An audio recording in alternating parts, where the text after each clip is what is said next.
Hello, friends, and welcome to the wonderful world of talking with famous people. I'm your host Eric today, and today I'm going to talk about what it means to live in a wonderful, wonderful world. Well, it's more than just living in an ordinary world. Living in a wonderful, wonderful world is absolutely wonderful. And I want everyone to know that, to remember that, to believe it in the heart of hearts. So, as you can see, I am now officially streaming. I'm live, I'm active, I'm current, I'm real, I'm hot, I'm today's news, I'm yesterday's story, I'm tomorrow's future. I'm all those things and more here on Talking with Famous People. And you too can be a part of it. Boba Fett's joined in by saying, hey, let me just reply to that real quick. Boba Fett, hey. Good to have you here, buddy. How's that FE? Give me on a scale of 1 to 10, how's my FE? She, blah, double, you are a delight to see. Welcome. How's that FE? I'm landing on thick tonight. Hey. It is so great to see you. Ryan, you came. I'm so happy to see you, Ryan Harrison. It is an absolute delight and a pleasure, a magnificent magnanimity of magnanimousness, and even more than that. I'm not even beginning to touch the tip of the ice dick.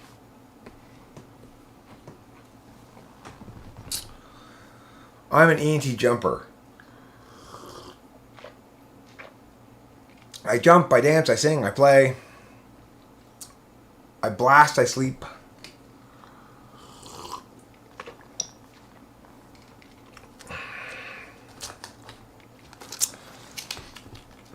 I'm blasting my sleep while I'm playing with my peep.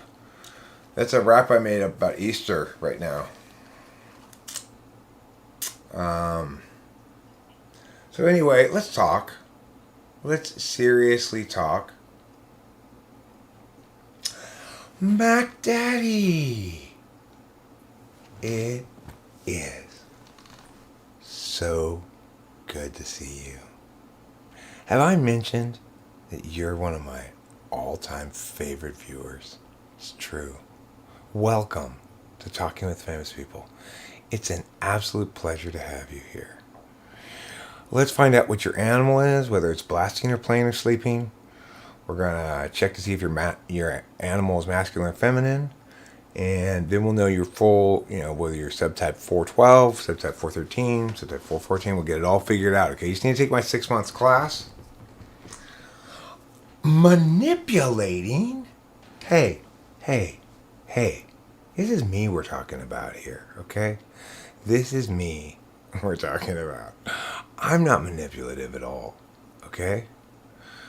Listen, guys, you just need to take my class for 6 months. It's $160 a month. It's worth every penny. Okay? We meet twice a week. I give you homework. The key thing to remember in Dave's superpower system is don't shit where you sleep, play, or eat.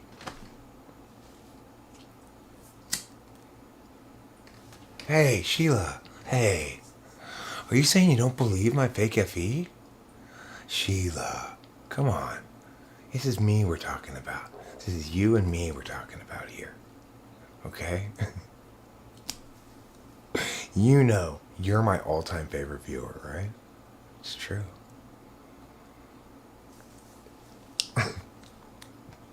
Yeah, you know you're a bad kind of jumper if you shit where you blast. Don't shit where you blast is rule number 1 in OPS. You can shit where you sleep, you can shit where you play. Don't shit where you blast. It really should be eat, sleep, blast, shit, rather than And play. That would make more sense. Or eat, sleep, play, shit. I agree. Let's get rid of blast and let's replace it with pooping.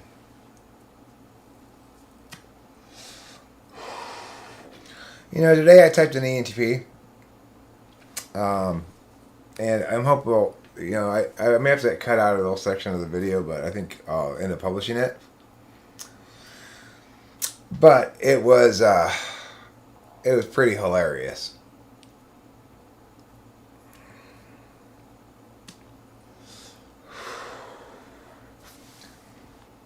Pretty hilarious stuff, I must say.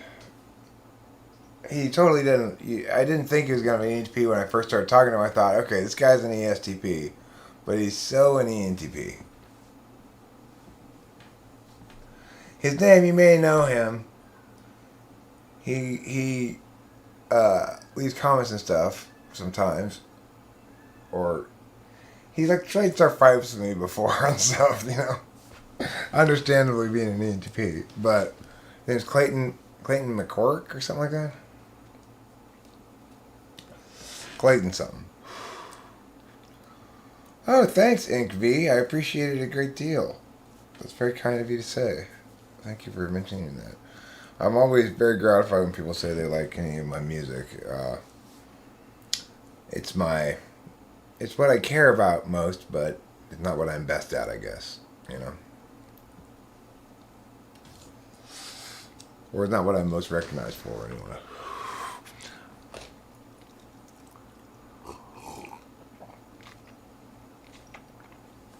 Okay. When did my computer start providing me this unasked for air quality index? I don't care what the air quality is. Did I ask you to put that there? No. I don't care what the air quality is. Obviously, I wouldn't smoke. When did my computer decide that I needed to know what the air quality was? When did my computer decide that it needed to tell me it was nighttime right now? There's a little moon at the bottom of my screen now that didn't used to be there, along with the temperature. I like having the temperature there. I do like having the temperature there. I don't need to know that it's nighttime. I can see outside that it's nighttime. You don't need a little moon there to tell me it's no longer day. But I don't know. What can you do? What can you say? The old computer just does things sometimes on its own whim. Let's smoke some bowls, shall we? Who wants to smoke a bowl with me? Who wants me to transubstantiate them a bong rip? Anybody? You got two choices. If you want a transubstantiated bong rip, well, this is mixes in with the green screen, but this is called Sunday Driver or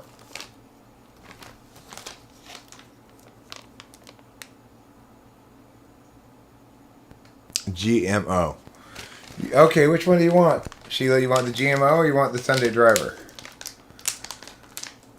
I don't know if it's in its current phase or not. Now, see, that's a good question, Valerie Elwood. If the moon is actually the shape that it shows down there right now, I'd be impressed. I'd be impressed. All right, Sheila, you want the Sunday Driver? Well, I've got the wrong bag in my hand, then, don't I?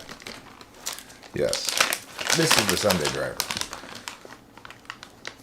Okay, now the point of this, Sheila, is that it's going to make you drive very slowly, like a Sunday Driver, even though it's spelled S-U-N-D-A-E, like a banana sundae or ice cream sundae, I mean.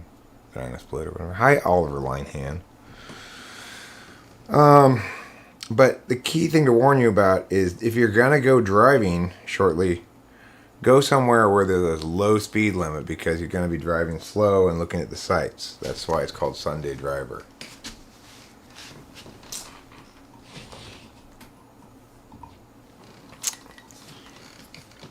Yep.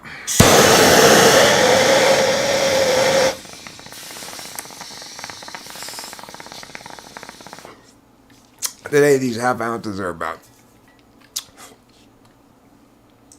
$100 half ounce after taxes and stuff. Alright, I forgot to do the formal transubstantiation. Here we go. I hereby transubstantiate this bong rip of Sunday driver to Sheila W.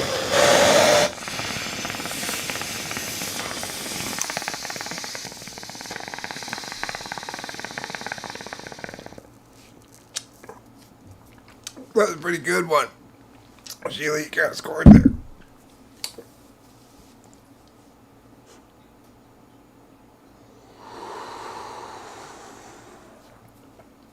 Yeah, you'll drive slowly to Baskin Robbins after those transubstantiated bong rips. Boba Fett, let me transubstantiate you one as well. By the powers vested in me as the archpastor of the Aelorian Church and is also the archpastor of God's Big Heaven Church, I hereby transcontinentally transubstantiate this bong rip all the way to the subcontinent of India, where Boba Fett's brainstem awaits its impact.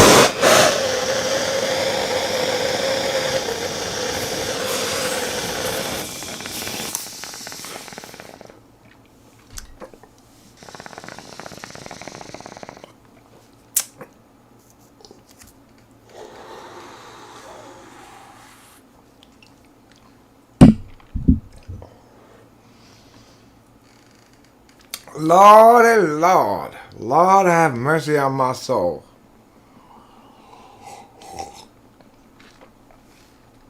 So let's talk. Let's talk seriously about irregularity. You know, it's not okay to be constipated.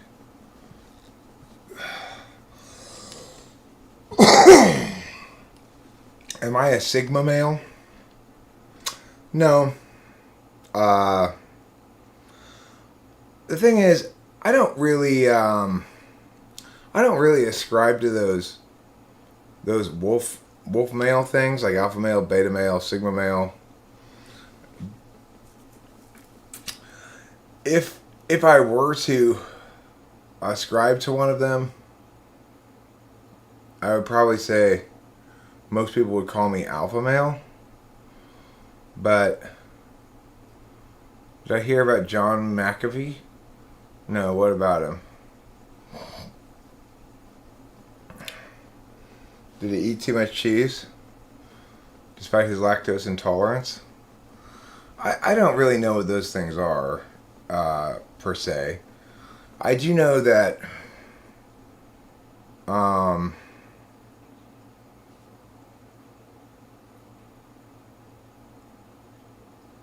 did he kill himself?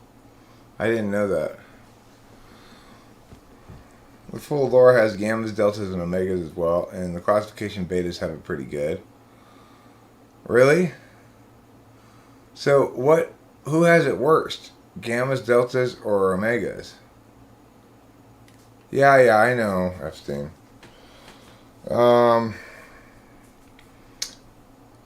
Yeah, I know the NI makes you go, okay. I get it.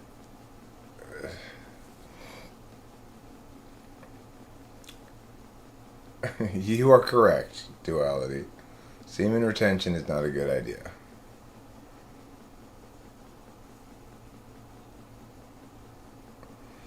What would someone who has strong TI but completely fails the Inky Pinky question most likely be?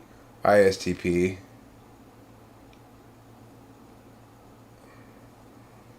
Zetas and Sigmas? Deltas are basically the incels, or people who are smart enough to know they are undesirable or something. Omegas are also undesirable but too dumb to know it.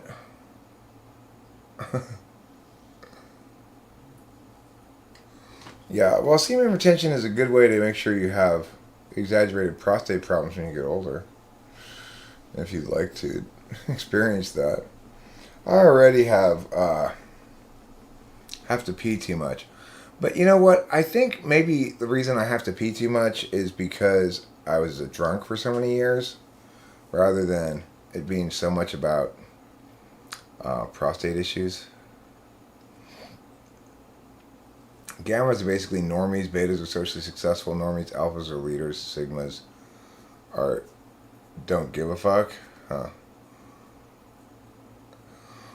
No, I mean, I would say John McAfee was vastly more amoral than I would ever claim to be. Uh, and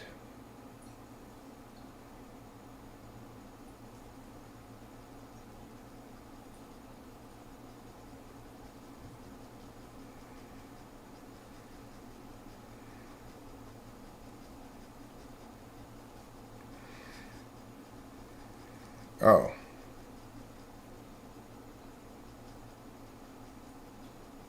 well, because they're insecure. That's why, SM. If you're describing somebody as an incel, or they're describing themselves as an incel, either way, they're clearly insecure because they've conveyed to you that enough that they are insecure about that matter for you to deem them as such, or or they've identified themselves as such, which is basically an expression of insecurity about that matter. Uh,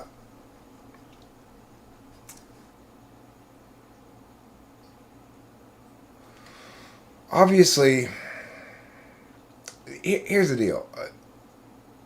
I largely, when it came to women anyway, experienced myself as, I guess, a beta male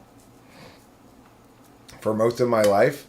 Whether I was perceived as such by others, I don't know because it was sort of exclusively in that domain that I perceived myself as beta.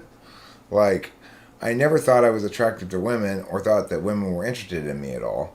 But in other areas, I could be quite dominant. Like, as a debate coach, I'm very assertive, very like, get your head out of your ass, or like yell at my debaters kind of stuff. But I'm also make jokes and I'm friendly and stuff. So I can be mad, I can be nice. Um, but I'm definitely in control. As a classroom teacher, I had to learn to take control of a group. Okay, well, I don't doubt that he's an ENTP, but what I'm saying 17X is, to the extent that he's similar to me, it's because we're both ENTPs. For what I know about the guy, he and I have a very different moral framework. I feel like a ton of people who consider them incels are just living a self-fulfilling prophecy. A lot of these people are fairly average looking to think big stopping them from getting women. Right. Regardless, it's trying to make a status out of something that's an ongoing process. So that's what's wrong with it, John McAfee, apparently. I don't really know that much about him.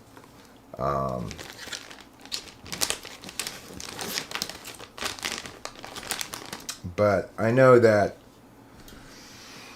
he got in trouble with the government for various things. He left the country. He apparently killed somebody, right? Didn't he? That's what all the evidence pointed to, I think. I would hope not to. Not to be guilty of that at any point, He seemed a bit more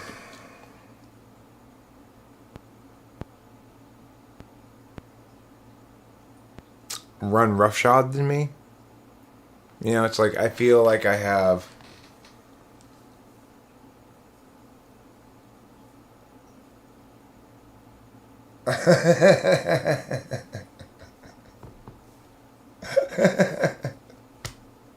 That's a great quote.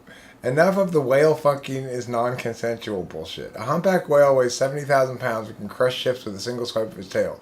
If a human manages to fuck one, you damn well better believe it's consensual.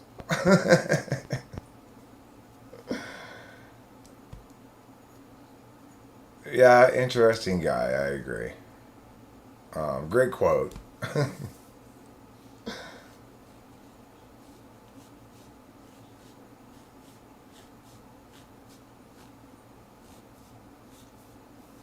If you want to like something like that, okay.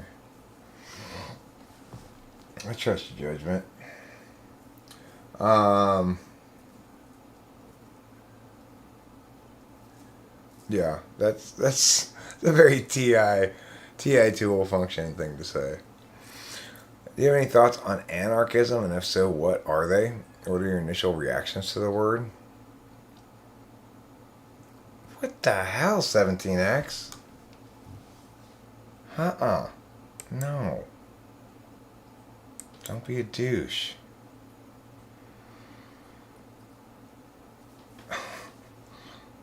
Jesus Christ.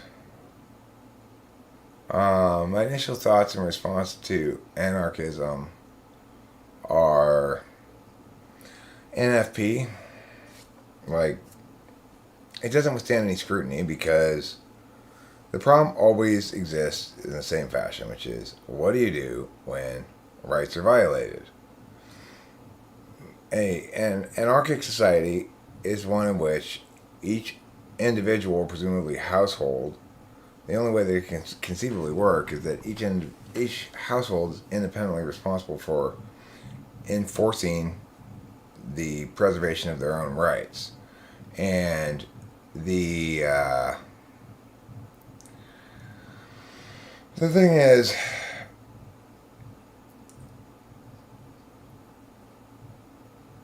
it imagines a much less populous world than we have, even in its ideal manifestations. It's just like crazy. It doesn't withstand any scrutiny. There's no way to deal with the fact that at some point force is necessary to use, and that the only difference between a warlord and a government is that the government is more restrained in its behavior. So it's like anarchism means warlord to me. Unavoidably. After all, the honest people who are trying to live their lives in productive ways can only direct so much of their attention towards preserving their rights. In other words, if I direct a lot of my attention towards buying guns and hiring mercenaries or whatever, well, then that's a lot of money. I better be making a lot of money in some other honest endeavor to be able to sustain that just as a preventative measure.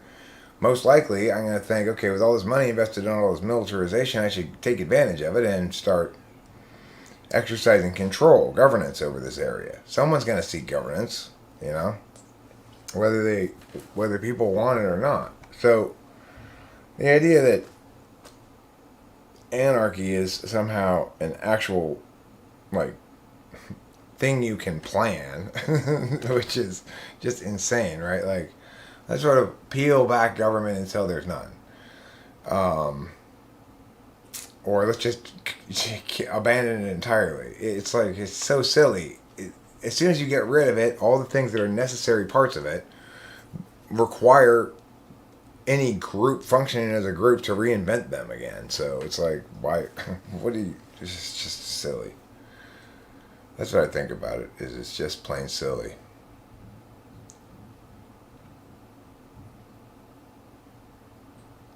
The best thing you can do is to have a citizen democracy in which the government is expressly purposed to protect and preserve rights, and ideally to define those words in meaningful ways.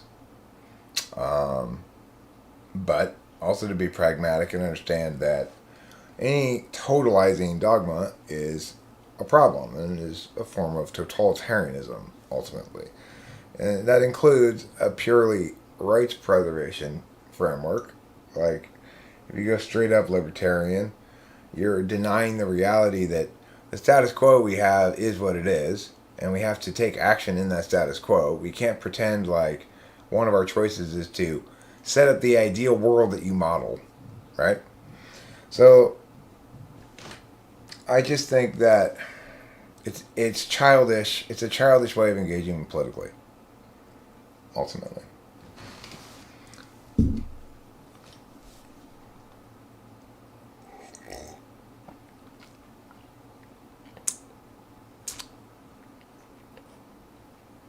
So they're going to suppress the militarized, power-hungry warlord with military power, right?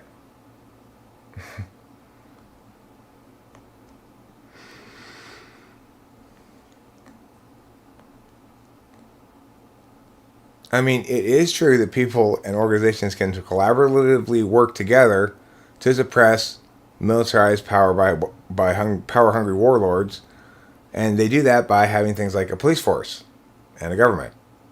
You know, uh, what justifies a reasonable expectation of privacy from government surveillance if privacy is not a right? Property. So, in every instance of property, you have rights that go along with it. So, for example, a, a the right to free speech includes the right to silence. In other words, to be private about what you think and say. Okay, there can be no compelled speech. The reason is because not of a right to privacy, but a right to property. You own your own body and conscience. Okay, if you are in your house and you have your blinds closed, you have a reasonable expectation of privacy, which is to say, the government should not be able to use technology to see inside your house despite your efforts to shield them from looking inside because they're violating your property rights, not because they're violating your privacy. Now, it should be said that if you were to argue that in fact looking inside of your house is not a violation of property, if you're using, like, say, heat detecting things, so you can see inside the house and see what the bodies are or whatever, there's not actually a violation of property rights. Well, then at that point you have the third middle ground one, which is do we afford the status of reasonable expectation of privacy to this specific kind of instance anyway, which is a matter for the courts and for legal arguments to make one way or the other as to whether or not we ought to do that.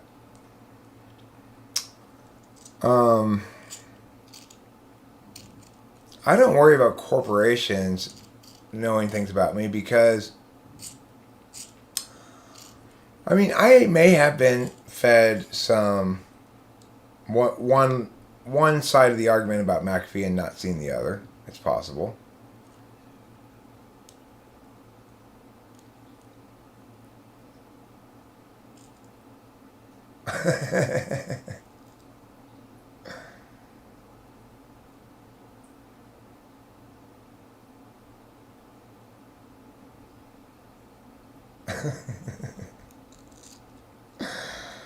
$17X, that's a good joke.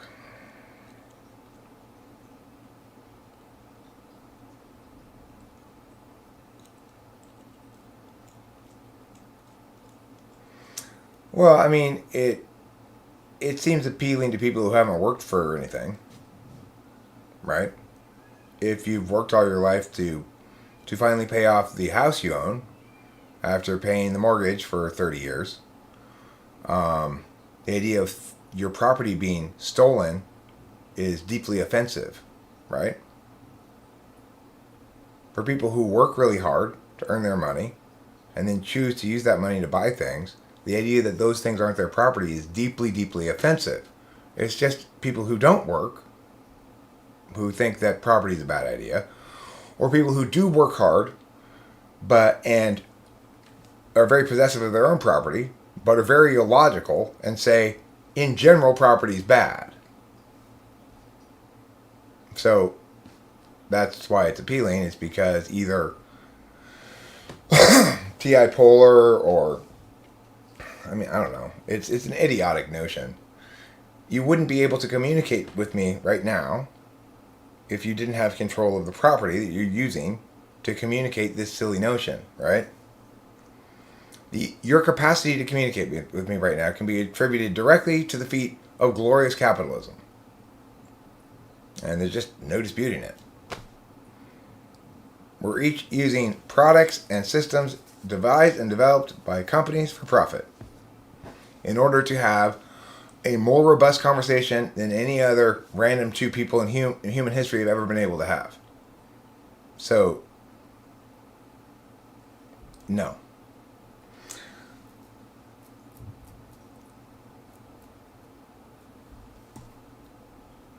You know what I'm saying?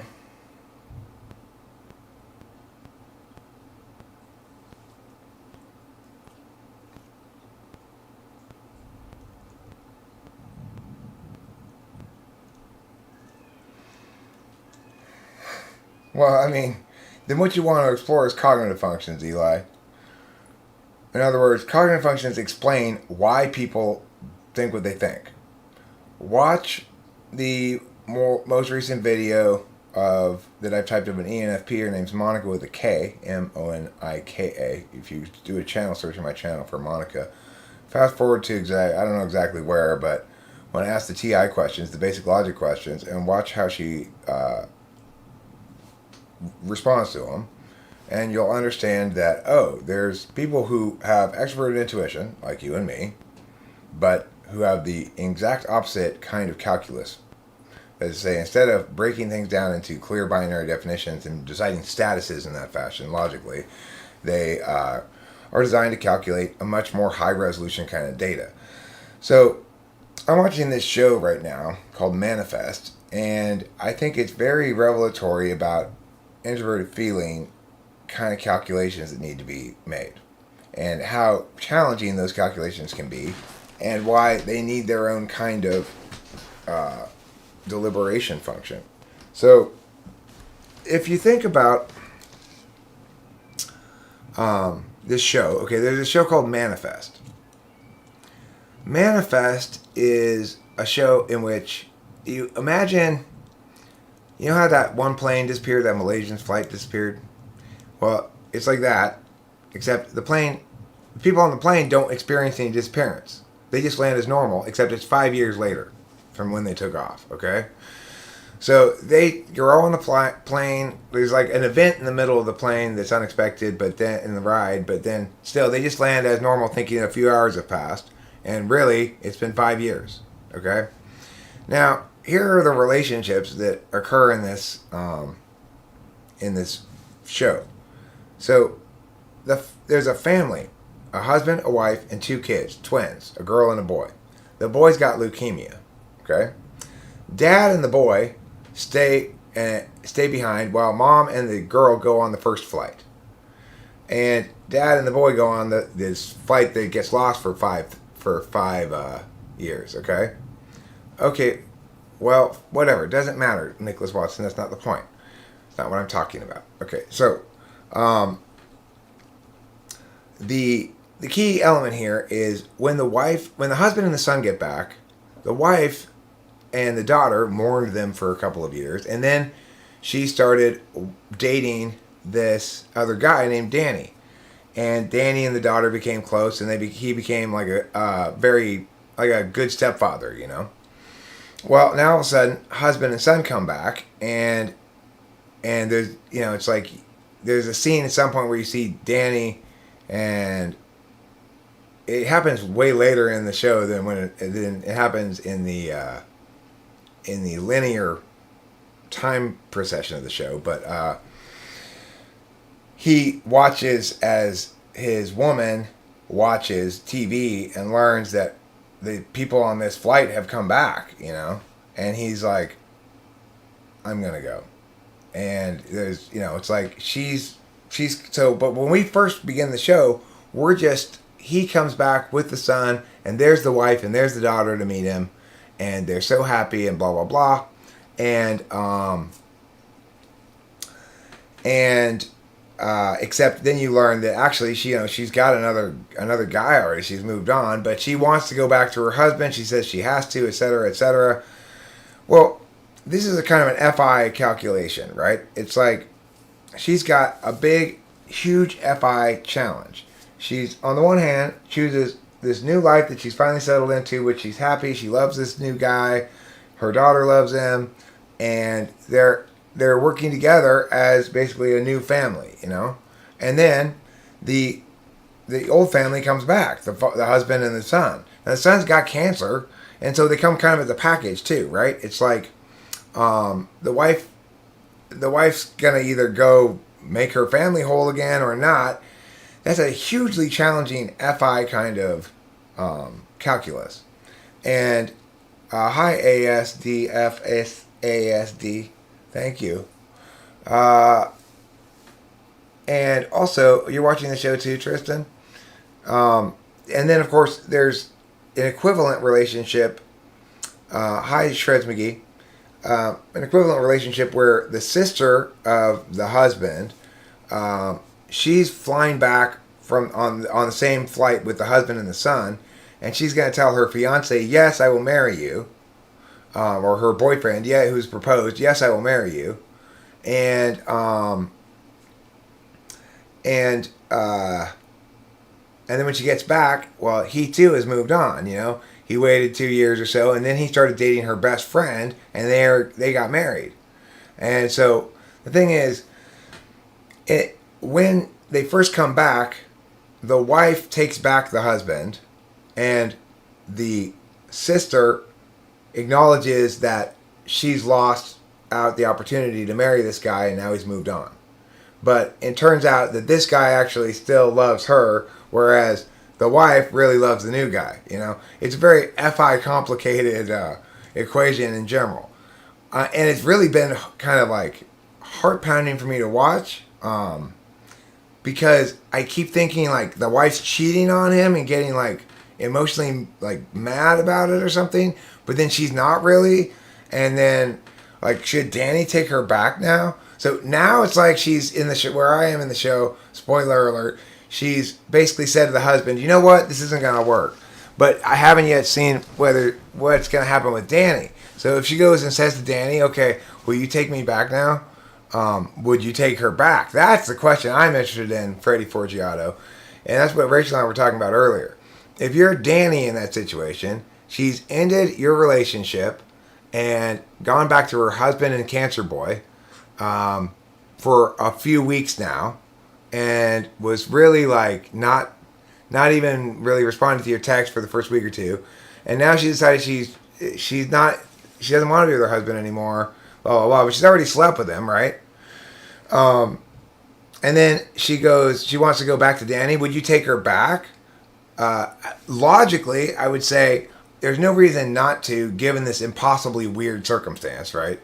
But emotionally, I don't think I could get over the fact that she slept with her husband again, So it's like these FI questions are huge questions in people's lives, usually not in magical ways like on this television show. But John McAfee was arrested in Norway for wearing a thong as a mask. See, he's like, why has he got to be such a rebel all the time about everything? That sounds more like an ESTP. It's a no-win situation. Really, I would implode if I had to break up with someone due to impossible circumstances. I feel like I'm screwing somebody over and diminishing their self-esteem. Right. He would love to hear me sit down and chat with Duncan Trussell. I don't know who Duncan Trussell is. If I were Danny, I would do exactly what the main female did. I would feign happiness. Moreover, I would imply that she is happy with her new husband. No, she needs to resolve that stuff first.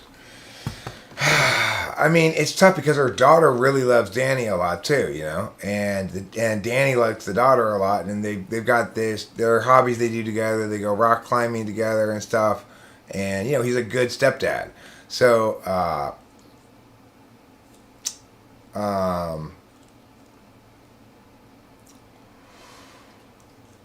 it's complicated for him too, But for me, it's like I just wouldn't be able to get over the fact that she had slept with somebody else. It's like if she said, "Okay, look, I gotta break it off with you and live with my husband and my kid for a while and see how I feel," or something, I probably would still say, "No, you have to choose right now. This is unfair to me," or something like that, But yeah, I agree, SM. Too much baggage. Too much baggage. Well, the thing is, no, you have to be the other kind, not polygamist, but polypenis. Polypenist. When it's one woman and two dudes. Polygamy is when it's one dude and two women, I think. Or am I wrong about that? Correct me if I'm wrong.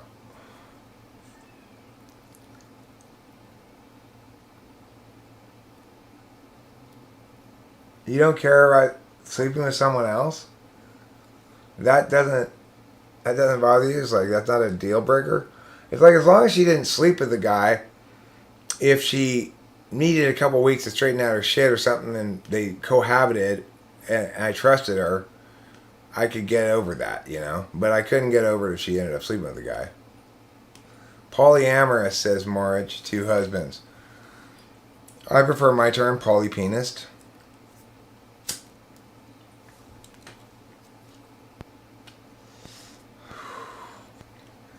It's a special friend that you take along with you everywhere you go.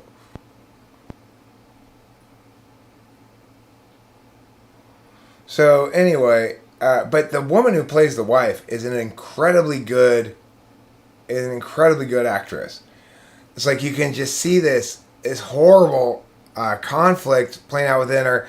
And it's like when when her husband comes back with his son, she's got to put on a brave face and be like, "I'm so happy you're back" and everything, having made the decision that she's gonna resume her old life, and so she makes that decision first, right? She's gonna resume her old life. Then she's got to try to tell her husband about the fact that, until yesterday when you came back, I've been in a relationship with this guy for 3 years,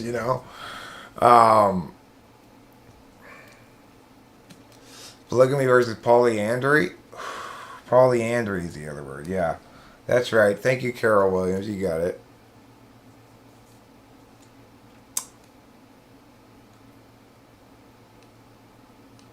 Right. So, as soon as I found out that we'd been gone 5 years, I wouldn't have left that terminal without finding out exactly what's going on with the wife. As soon as I find out, okay, so for you, you're 5 years older. So before we leave this terminal, I need to know what's going on with you and dudes in the last 5 years. I need to know that first thing. Otherwise, it's like we can't even get out of the terminal.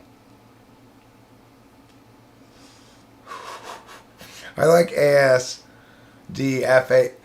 Asdfest. Why do you have to have such a hard to pronounce name? Keyboard push name. Sir Multi-Dickens. That's what they call polyandry. That's the official name of it. It's Sir Multi-Dickens. See, being in a polyandrous relationship, to me, just sounds like both dudes are getting cucked.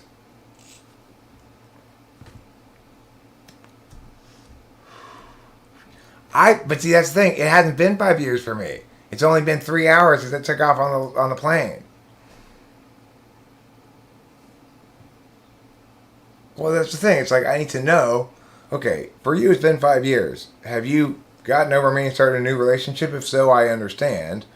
But I need to know that before we leave the terminal and try to start resuming a family or whatever, right?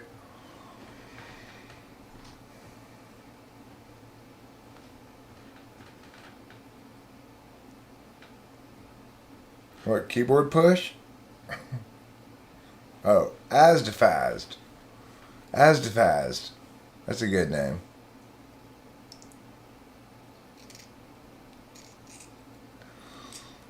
Well, I mean, the marriage would be illegal. Once you come back, it would have to be annulled. The new marriage would be annulled immediately because that would make her married to 2 different people. So they would annul the new one and say it was never legal in the first place because the old one was still valid,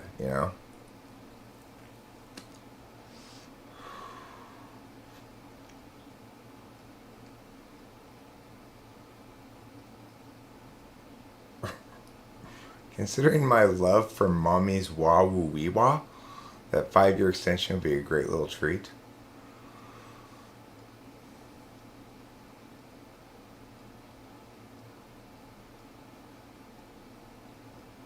As a Sigma male myself, I could care less if she fucked another guy and wanted to get back with me. It's not like I fuck anyways. Human retention is just more important than sex.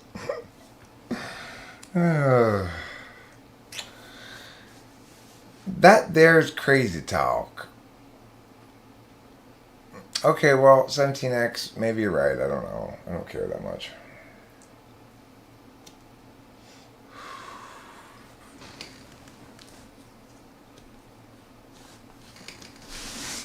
I try not to get worked up about shit I can't do anything about, and it probably won't have a clear resolution anyway.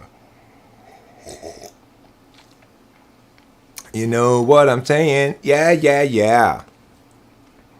You know what I'm saying? Wow, wow, wow.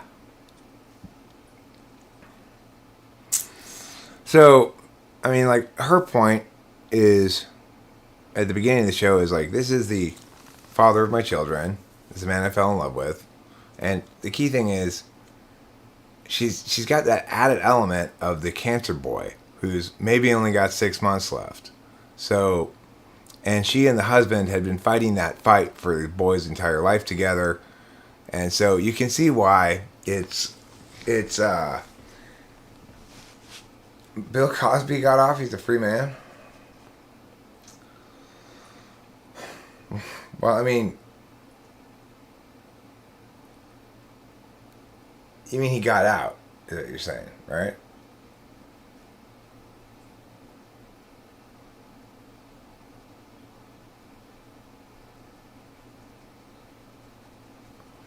It'll provide you magical energy, Winston's bomb. Magical sexual energy you can use to attract others that you don't fuck.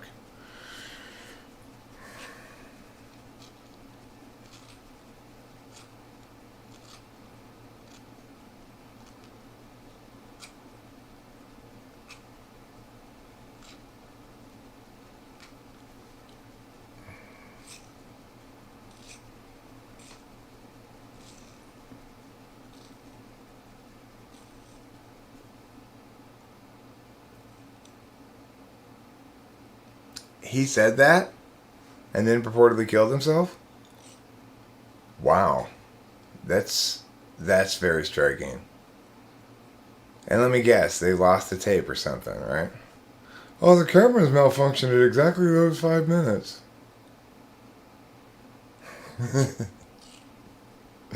You know what? He just skipped the drinks and handed out roofies.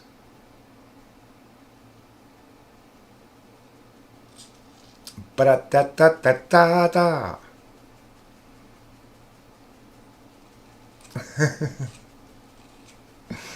It's like somebody told this great joke one time from that they got from a movie. I don't know what movie it is, but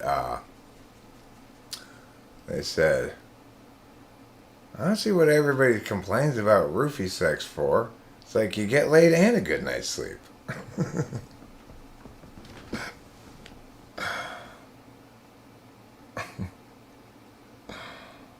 Pretty funny.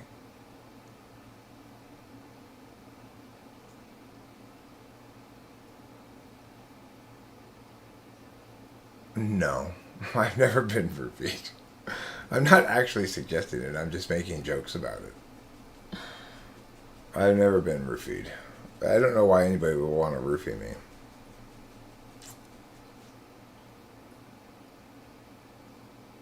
Do you think it's common for ISTPs to be mistyped as INTJ? I don't know. I mean, it's weird.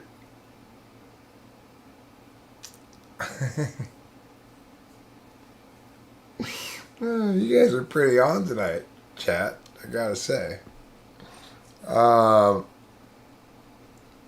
I really think it depends on the typologist, right? I don't know.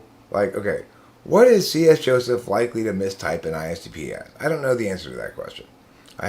Don't pay enough attention to the guy.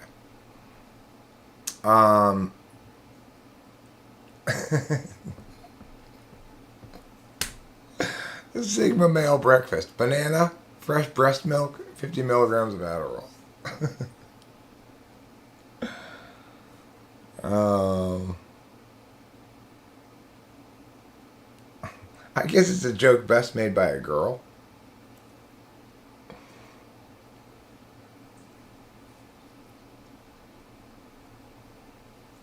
Wow.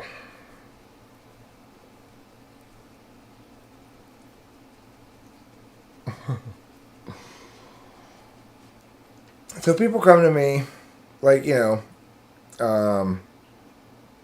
was an ISFP I typed the other day that had been typed as INFJ and INTJ respectively by C.S. Joseph and Azura Psych.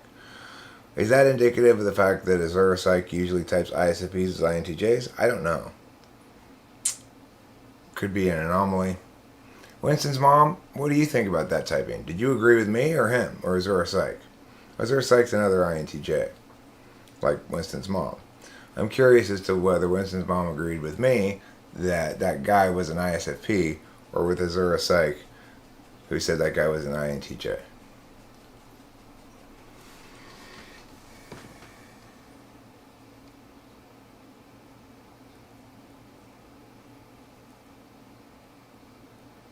Yeah, I guess for it to work for a male, you'd have to have the sex before the roofies kicked in or something, which would make it pointless to roofie you.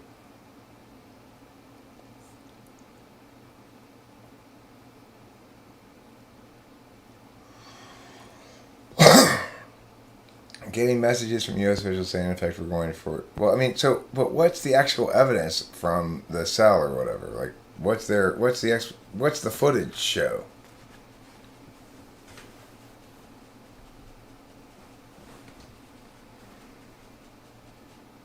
I mean, I think there's probably a tendency in general to over type intuitives. Like, in other words, clients probably want to be intuitives usually. If you were to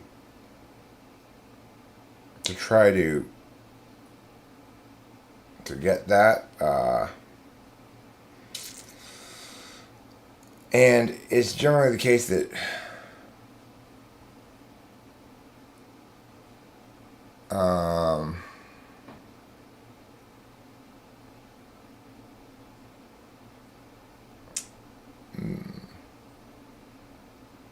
maybe just intuitives are likely to undercredit the intuition of sensors, I guess.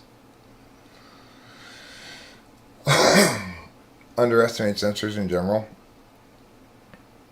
I assume that anybody seems smart and interested in typology is an intuitive, which is not the case at all. Ow. My right elbow hurts so much. Why, you say? It's been hurting ever since I chopped down this chunk of black cherry tree that was dead to play with as a piece of wood, like to carve or whatever. I haven't actually started doing anything with it, but what if you actually feel everything in surgery, the doctors slip a roofie and you just forget everything? Well, I guess you wouldn't care after the fact, but I wonder, I do wonder whether you'd have residual physical effects from having undergone all that pain that you might, it's like you might be in shock or something. Yeah, it might be tennis elbow. I don't know. This elbow, back when I lived in Laverne, it used to hurt like this all the time. And it was because I was constantly doing around the house tasks for Kimberly. And I have a tendency to not lift very smartly with my elbow. Like, so I'll try to lean too far out and lift something that's too heavy when I need to be close to it to lift it. And then that'll make my aggravated and stuff like that. So, yeah, the thing is, of course, the argument could be made that he was saying all of that stuff, knowing he was going to kill himself, trying to get the government, quote unquote. You could make that argument. I'm not saying it's more likely, but migadi mia. Heyo, host Eric, be well. I will dream of you. Thank you, Eli. Do so, please. I want you to dream of me elegantly feeding you cheese as you lounge upon a beanbag chair in front of a fire. Okay? Is it from tennis? You think it's from whacking it? It's the other big factor in my elbow problems is playing the guitar. So there's different ways you can strum. I tend to be very elbow heavy in my strumming, and less wrist heavy. But I've gotten more wristy and less elbowy, but that too has its own elbow impact because like there's this muscle right here that's very it's like very it never stops cramping kind of, or it's never like gets not taut or something. I don't know. Yeah. See, I mean,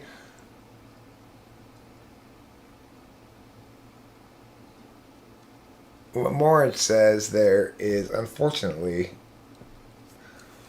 one possible NI conclusion. I'll withhold judgment until I hear what the story is about footage and shit. If it's another one of those, oh, we lost the film, or the camera stopped working, then okay, fuck no. There should be some sort of footage of the thing.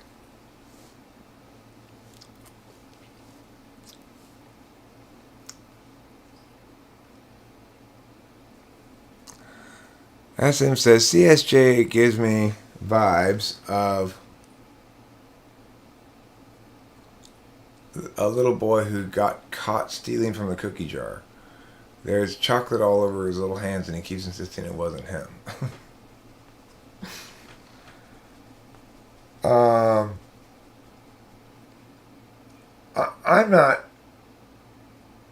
I'm not.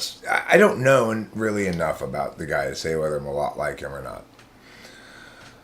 I've heard some stories. 17X put some quotes here that I thought were pretty funny. It seemed pretty any, but there's some other things about him that I think sound more S-y than me. Certainly, somebody says that maybe I look like him, but I don't know about that. Did I misread something? I think I might have misread what you said there, Bod123. I mean, he's a more fighty kind of rebel than I am, right? Like, I like to definitively rebel in ways that don't put me at concrete risk, The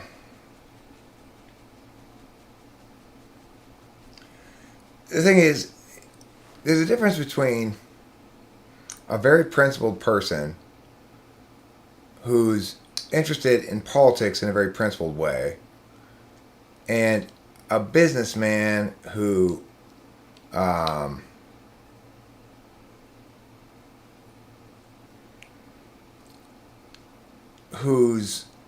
worldview runs afoul of a realistic understanding of a pragmatic contemporary world. It's like whether or not you agree with the way the world operates or not, it does operate the way it operates. And, there are more and less principled stands that one can take. One has to pick one's battles, It seems like McAfee didn't know how to pick his battles very well. But I'm kind of talking out my ass because I don't know that much about him. They're with Hitler in Antarctica, of course. The thing is, it's weird that those two would be similarly treated because they're very different in terms of like the kind of evil that they're guilty of or whatever. Like there's nobody felt much compassion for Epstein, I don't think, because he systematically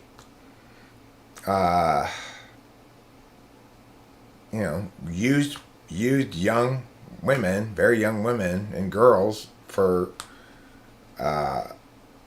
as just things, and so that's not okay. And he did it for years and years. It's sort of like systemized thing. So, I mean, he's a pretty awful human being. But the thing is, that's by contemporary standards. I understand that if it were, 600 AD, that would be normal for any successful douchebag, I guess. I don't know. Ugh. Okay, well, that doesn't sound like any ENTP I could imagine, Bod123. INTPs, as far as I can tell, are a little SI squeamish. That it definitely crosses the SI squeamish line.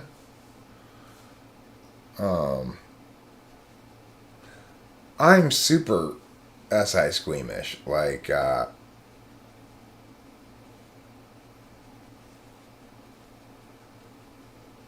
really?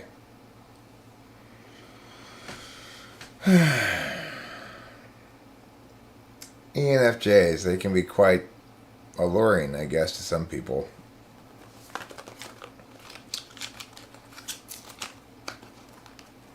I feel fortunate to be an ENTP because I can kind of see through them, I guess. The CIA released a document that stated one of their agents got information in a picture that Hitler was in fact alive in Antarctica by Argentina. As of when? Still? Now? Still alive? Wow. He really must have committed himself to a good health regimen after World War II. By the end of which he couldn't even walk past his soldiers for press things without his hands shaking uncontrollably. So I don't think so.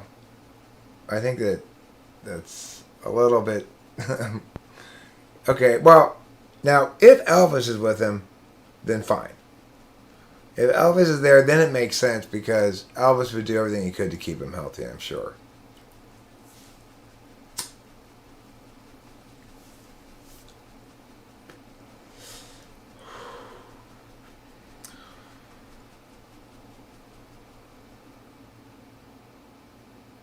Yeah.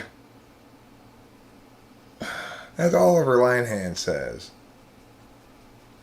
And not just doing it, but injecting it. Injecting shit tons of meth tends to make one last hundreds of years. Oh, he's using stem cells. He has a morning shake of mother's milk and stem cells. Yeah, I'm feeling wonderful today. Bring me my dogs. I love my dogs. Eva, come here. Eva. Check to see if I've grown a second testicle yet. Is Eva hanging around still too? Can you believe it? For 140? I can't even believe it. I don't even feel a day over 60.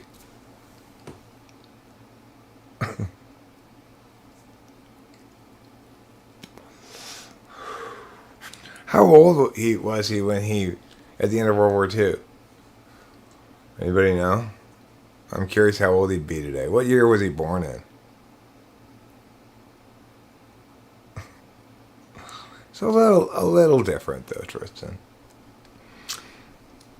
Having been on both in separate occasions, 1889, so he'd be 131 or something, 132.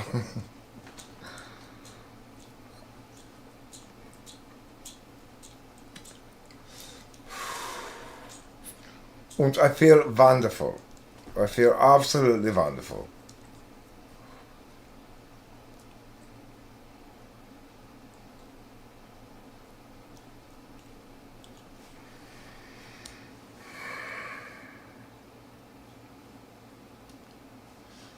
Yes, I did watch The Boys. Bod 1, 2, 3. I liked it quite a bit. I thought it was a little cynical at the end. Like, I would have enjoyed if it sort of upset its own metaframe at the end by giving us more of a happy ending. I think that would have been more interesting, more intelligent of it.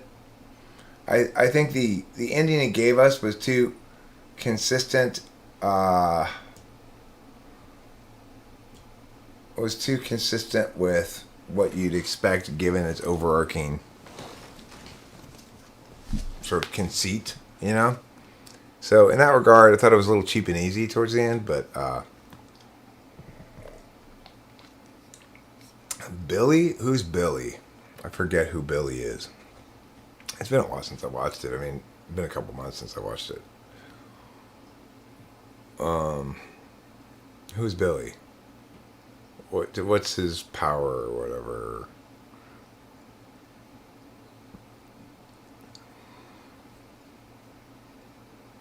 Oh, is Billy the main guy who hates the supers and goes to the group? Oh, okay. Yeah, okay. I'd say probably ESTP. No, he's too logical about the whole thing.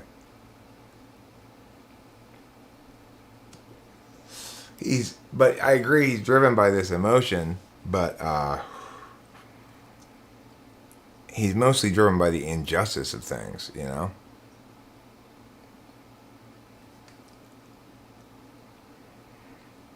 So, it's like,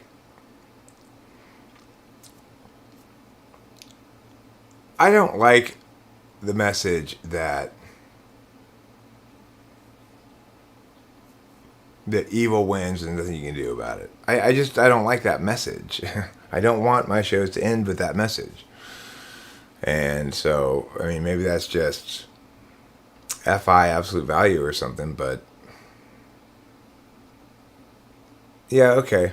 I'd buy that bod123. It's a believable typing for sure. A lot of main characters in action movies seem to be ISTPs or potentially ISFPs. Like one could argue either way with John Wick. It's not clear whether he's an ISFP or an ISTP. Have I seen season 2 of The Boys? I watched all the ones they had on all of it that they had on Netflix as of a couple of months ago, or wherever it was on. I don't remember what service it was on, but I mean, I would say that Batman Bruce Wayne is the only good example I can think of an ISTJ superhero.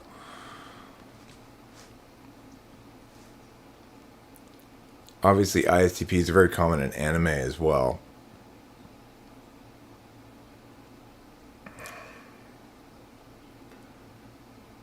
I had quite a runaround today getting my prescription filled. So, I called it in yesterday. I got my normal text from my pharmacy, which says, we have to place an order for it because we don't have it in stock every fucking month. I'm serious. And but this time they called me today and they said, not only do we not have it, but we don't know when we're going to be able to get it. So we suggest to you, we've called around, we found another pharmacy, the other CVS in Temple City, and they have it in stock. So can you call your doctor and tell them to send it over there instead? And so I said, okay, fine, I'll call my doctor. And I call my doctor. First thing I get is this lady who doesn't speak English very well, and I just can tell that this is not going to happen right. It's just like, I give her all the explanation and everything, and she's just like, okay, I kick her. Oh, slower. She was Spanish English bilingual, but more Spanish than English, you know. So anyway, then after I talked to her, then a guy from the doctor's office calls me to clarify what I want, and I explained to him, and he's cool, and he's making sense, right? In fact, then he calls the pharmacy that does have it, and learns that the problem is it's going to expire in August. Don't worry about it. It'll be long gone. As if speed expires, right? I mean, come on. Expires. Well, it's not milk, for God's sakes. What expires about it? It's been sitting around for a while. I don't give a fuck. So, okay. So, anyway, the guy tells me from the doctor's office, oh, but it's going to expire in August. I said, that's fine. I take it every day. It'll be gone by August. So, he says, okay, I'll have the doctor send it over to the Rosemead CVS.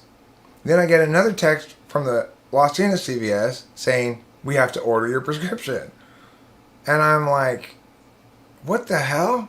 So I drove down between typings to the Rosemead CVS. And they said, oh yeah, we know all about this. The doctor's office said they were going to send it to us, but they haven't done it yet. So it turned out that I drove to the doctor's office, which is between the two CVS's, and I said, like, they said you haven't sent it yet. Well, it turned out they had sent it to the same one again that I had said not to send it to, So then they had to send it back to the Rosemead one again, and all this was closing in on 5 p.m., right? So it was like, I had to get this done before the doctor's office closes at 5 p.m., or else it's not going to get done till Monday, So fortunately, I managed to get it all accomplished, and I managed to get my drugs.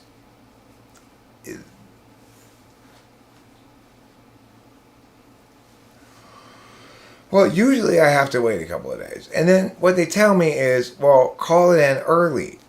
But then if you call it in early, you get a text that says, you can't pick it up yet. You're too early. And I feel scolded, and I don't like that. Have I tried Vyvanse? Only once. I liked it. I also took Adderall, so I had them both in conjunction with each other.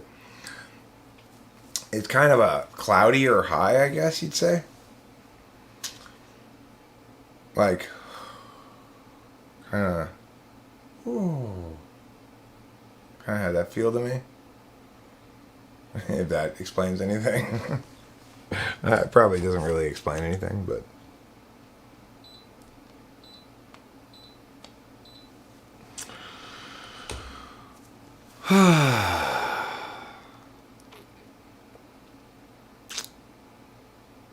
So anyway, I'm currently watching that show Manifest. I'm also finishing up the last season of JoJo's Bizarre Adventure. I have to say, the second season of JoJo's Bizarre Adventure is absolutely epic. It's so good. It's so funny, too. I love the actor who plays Joseph Joestar is always saying things like, oh my god! And holy shit! But he says it in this like Japanese accent that is like a Japanese actor trying to sound American. It's fucking hilarious.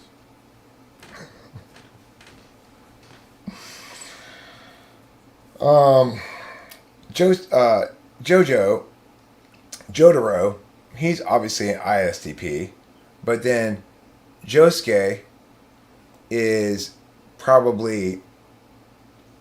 I don't know what he is yet. I haven't decided what Josuke is yet. For those of you who are familiar with the JoJo's Bizarre Adventure multi-generational story arc,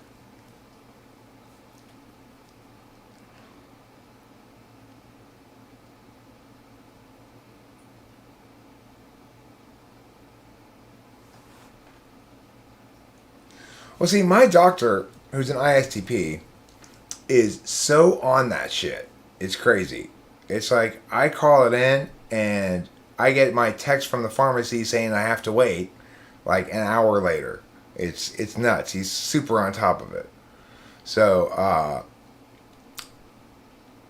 it also explains why I was able to get my general practitioner to prescribe me Adderall. Why? Because I'm an ENTP and he's an ISTP and I'm a supervisor type. So I was able to talk him into it. But you get somebody who doesn't value NI, then I would have a lot of trouble talking them into it if they were my general practitioner and they just said, no, you have to take these special tests and stuff. But yeah, he was cool. I just had to execute my plan. The thing is, it's not like I lied or anything. I just told him all the truths that were consistent with what I wanted to happen, So, I mean, it is the case, probably, that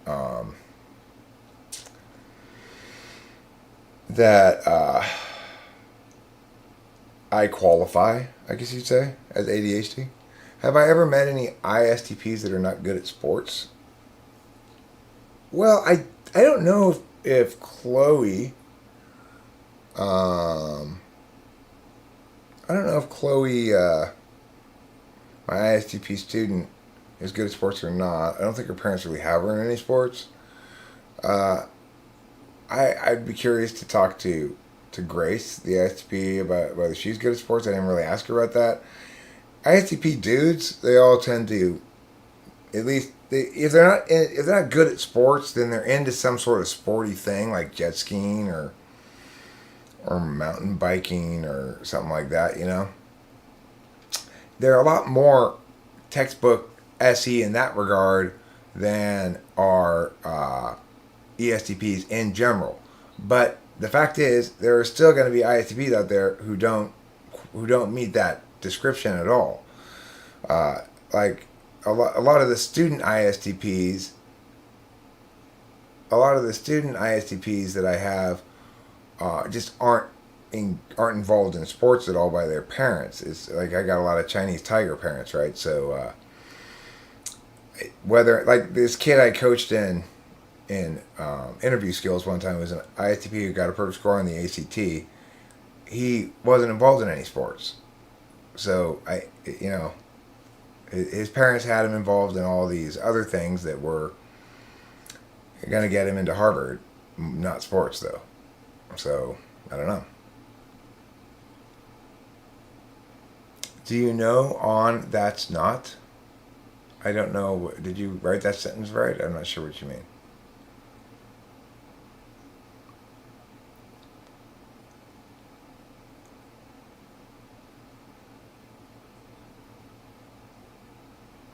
But in fact, today, the reason I had problems today was because Dr. Chen wasn't there, my doctor, and somebody else was having to do that for me. So that's why there was a problem. Because the lady who was the lady doctor who was doing it for me, when I went into the doctor's office, I found this out. She's the one who sent it twice to the same place. So my doctor wouldn't have messed it up. He would have gotten it right the first time. I'm curious as to what your question actually is, Adrian B. Do you know on that's not is not a question that makes any sense to me. Do you know on that's not? Oh, do you know one that's not? Oh, right. Okay, that's what you meant to say. Do you know one that's not? Well, yeah, it's like I know ones that don't do sports, but that doesn't tell me if they're natively good or bad at them, right? Thank you, Adrian B. I was a little slow on the uptake there. That's ignoring NI, I guess, right? It should have been obvious sooner than that.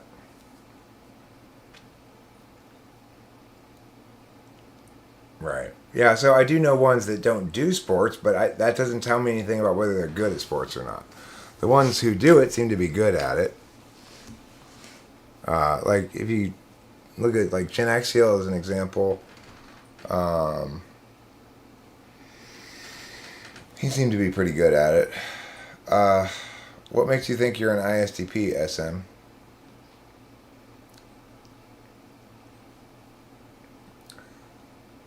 Is it because you love flowers? Everybody who loves flowers a lot is an ISTP. Little known fact.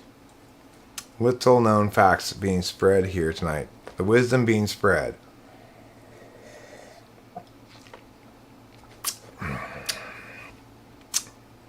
Okay, well. Seems like it's about time for another bong rip.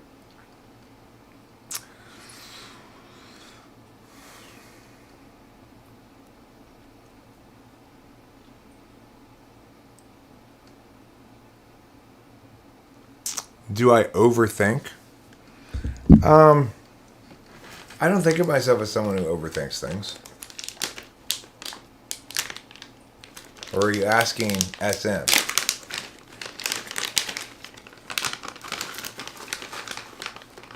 Only ISTPs love flowers. I love flowers. Is it the case that I must be an ISTP? The answer is yes. It is. That's true.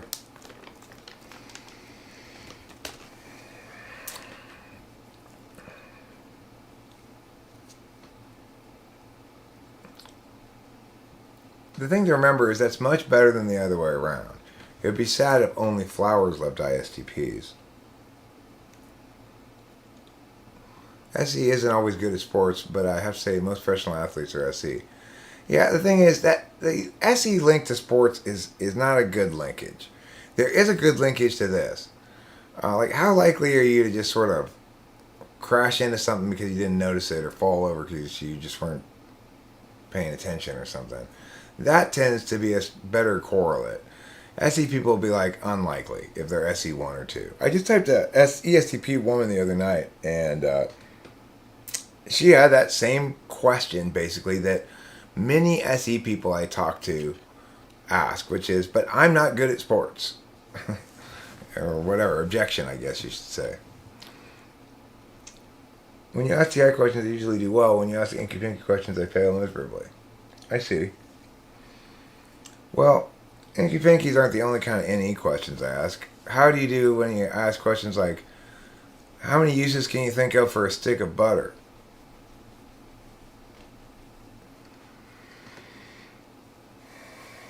California poppies are pretty cool.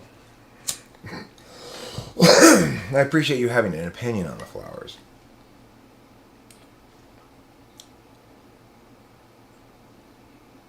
Well, I mean, I think you have a lot of successful ESTJ athletes.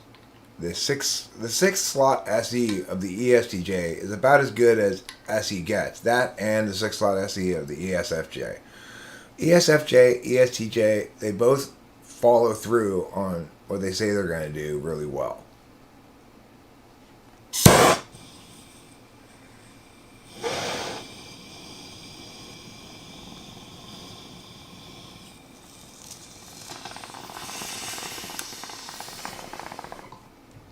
Oh, you're that ESTP lady?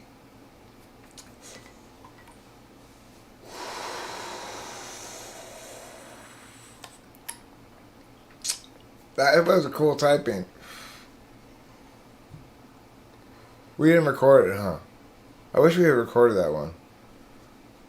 Or you didn't want to publish it or something? Or you didn't want me to record it. That's right.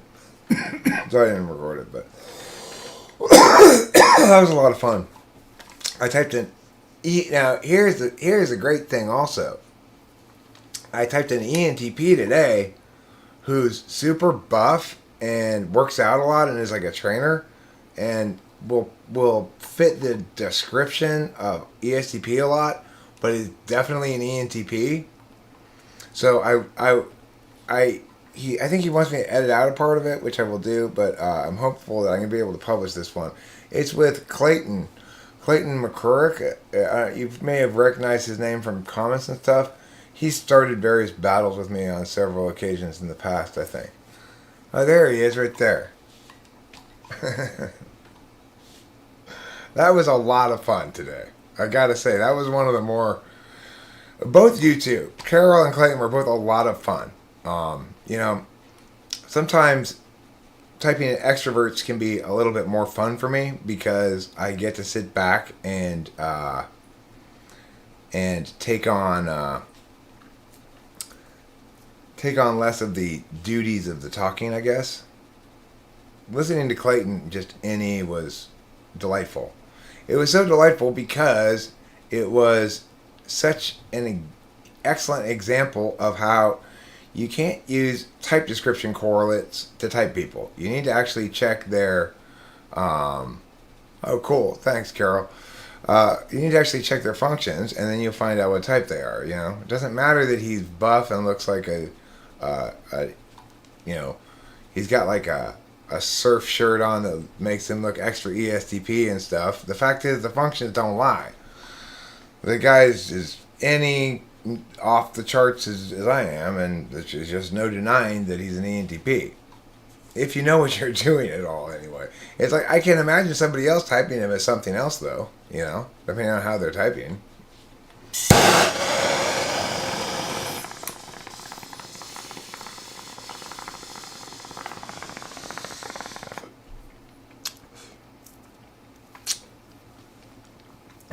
I thought it was funny, Clayton, what you said at the end where you're like,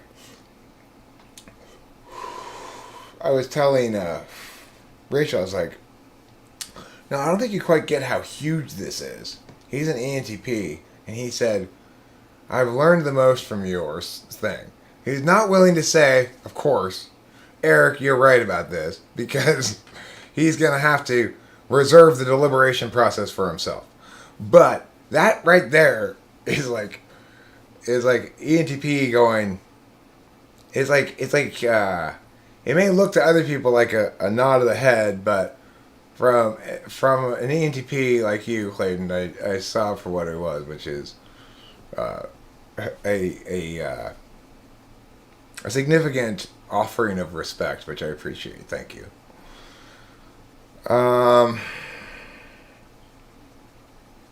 You hate working out and was typed ESTP. Right, and Clayton, I don't know if he loves it, but he works out a lot, and he is definitely ENTP. So there you go. It's like don't think that SE people love to be all sports all the time. My daughter's an ESTP, and she was mediocre at sports, better than me probably, but not as good as like you'd think. Oh well, ESTP, she must be great. Not really. Her best sport was volleyball. She's kind of clumsy looking at basketball. But not really clumsy in the sense of she doesn't really ever trip over things or fall down or anything like I do. She doesn't really run into things, but she's got kind of a lanky, yeah. She's got kind of a lanky floppiness to her, I guess.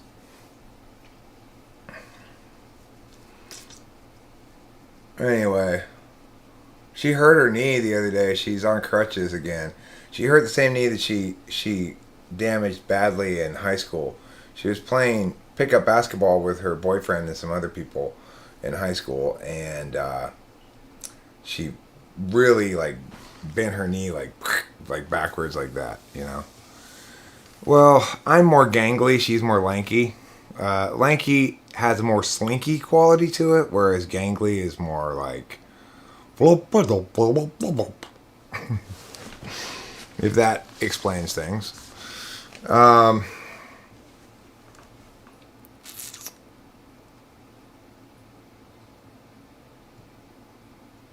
have had that happen, and surprisingly, I caught the baseballs that were about to hit me full in the face. But then I can't throw back to the person who saved my life. Well, I mean, there's a certain amount of SI involved with SE. In other words, for most SE kind of tasks, there's a need to build up muscle memory via SI. That is to say, practice develops those kind of skills. So, yeah, that's that. Okay, so I'm kind of wearing out of live stream, but I think I would like to play some songs before I go. For those of you who aren't interested in listening to me play any songs, I do understand. I appreciate your attention to the other parts of the live stream, and I announce this so that you have the opportunity to depart and still think, okay, that's fine. Eric gave us heads up, so he's not just arbitrarily forcing us to listen to his playing music. I don't know, it's an FE thing. It's complicated. It's a complicated FE equation, right?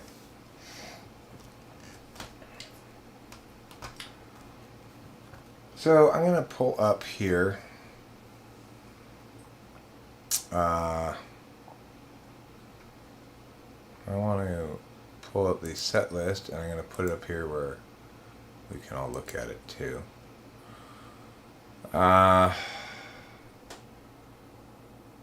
What am I looking for? Oh, Google Docs. My old friend Google Docs. That's what I'm looking for.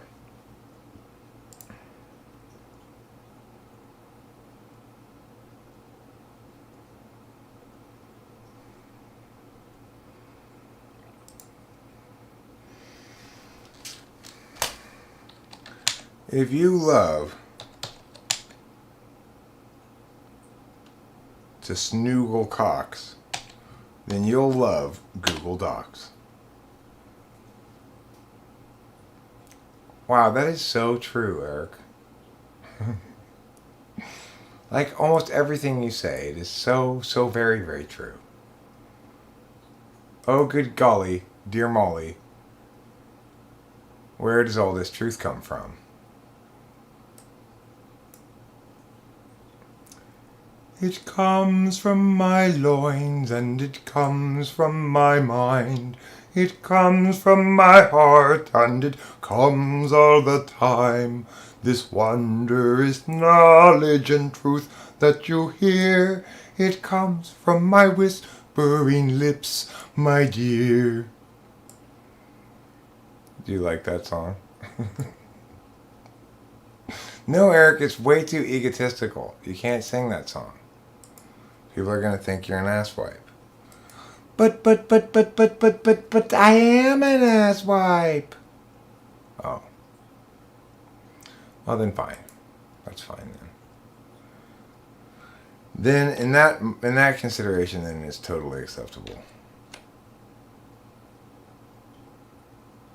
If you like snoogling cocks, or oogling box, then you'll love Googling docs. Ne'er has a truer statement ever been said.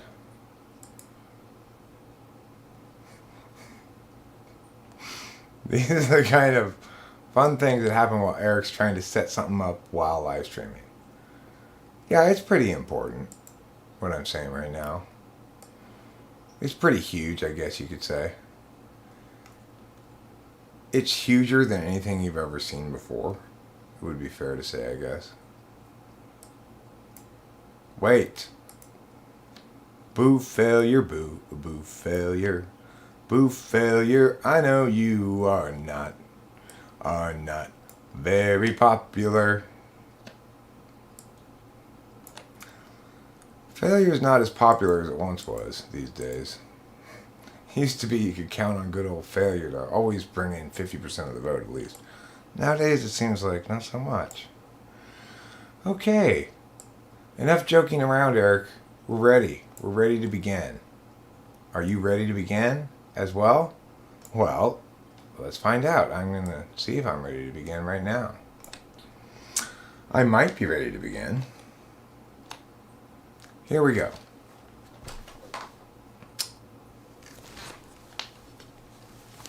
I'm going to turn this down a little bit.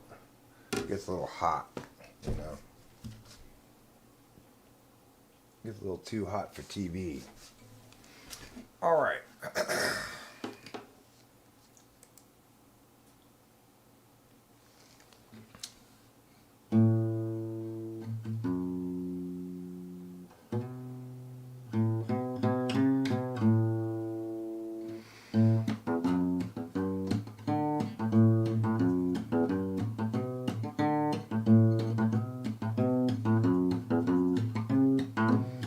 Santa Ana's from the east are blowing, driving on this mountain fire. Grand Atlanta had best be going, they had cut it down to the wire. And everywhere apocalypse hung heavy, and the truck was piling with ash. Atlanta got the dogs in the Chevy, and Grand Canada out their petty cash.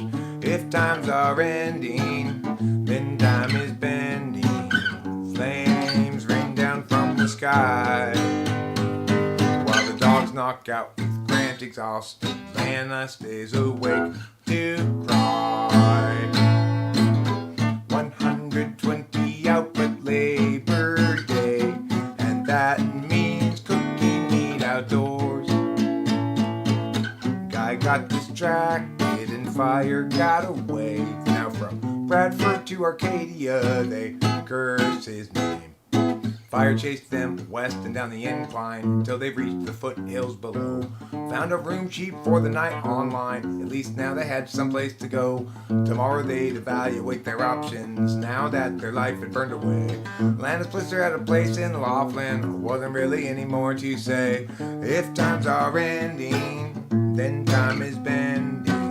Flames rain down from the sky, while the dogs knock out with Grant exhausted. Atlanta stays awake to cry. While the dogs knock out with Grant exhausted. Atlanta stays awake to cry. Well, thank you. Wonderful, wonderful. That was called the first song that I have to play tonight. Now we're going to go on to the second song. Here we go. Song number 2.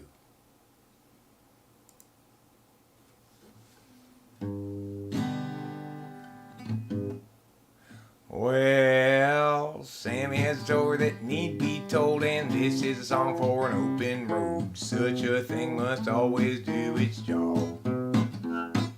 She married up Jeb, turned 19, 4 years in, 3 kids, weary now and questioning the path. Agency outpaces discretion, locking in our courses, way too young. The urgency conferred is really just depression, making sure those underneath them always run. Doug at 20 thought bourbon fun, and likewise Doug at 21, and so forth, well up into middle age. What once had seemed to set him free became his whole identity. Now Doug's about another drunken rage. Agency outpaces discretion, locking in our courses, way too young. The urgency conferred is really just depression. They'll offer you incentives, but they haven't got a thing that's fun. Everybody's panicked about the kids. Lock 'em up with extra dexedrine. Mathematics to produce success, or impose more unjust duress. Agency outpaces discretion, locking in our courses, way too young. The urgency conferred is really just depression, making sure those underneath them always run. Without consent, it's really just depression, by parasites surviving. All their word is learned by lying, while they feed their fear of dying. Yeah, they feed upon the futures of the young.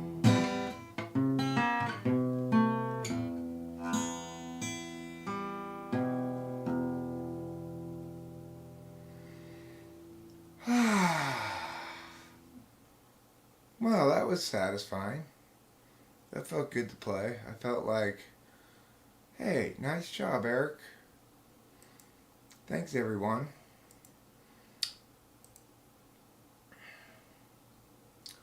Let's try this one now. I will definitely play it next after this one. It's on the list, see here. Okay.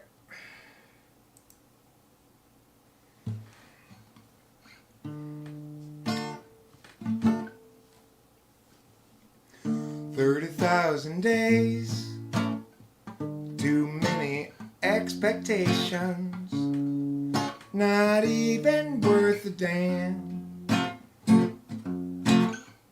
30,000 nights to sleep off the intoxication, otherwise you won't escape the plan.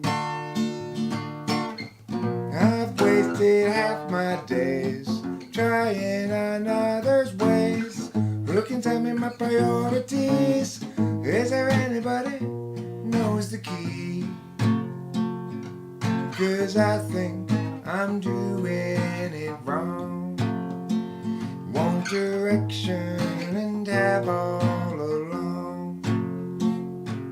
Wait until I know, or is that just hesitation? Clarity's no good once your chance is gone. What I need to show is it's so below my station. I'm tired of doing it wrong. I've wasted half my days trying another's ways. Who can tell me my priorities? Is there anybody knows the key? 'Cause I think I'm doing this wrong. Yes, I think I'm doing this wrong. 'Cause I think I'm doing this wrong. Doing it wrong.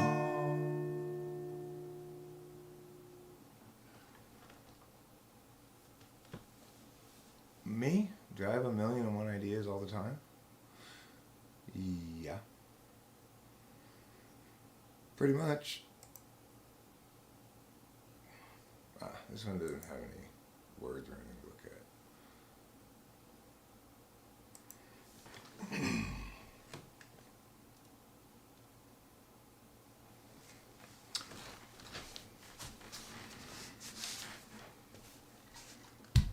I'm going to scoot over a little bit this way.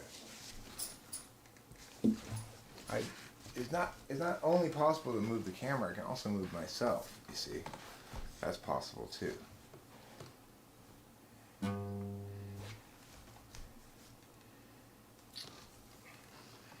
I could even bring this thing over, which would be nice.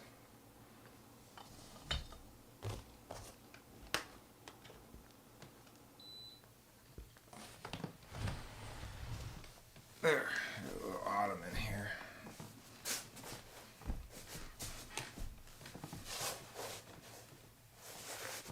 That's pretty good.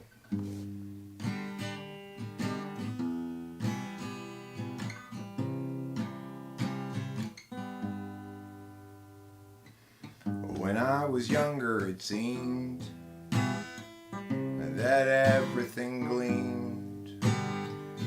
I don't know what happened to me, but I've lost that sense of urgency, and I don't think that I'll ever see it again. If you follow my lead, you'll discover I'm loster than you, and you'll want to know the way to get back at to wherever it was you thought you knew. And tomorrow will be just like today. I'll be lost then too.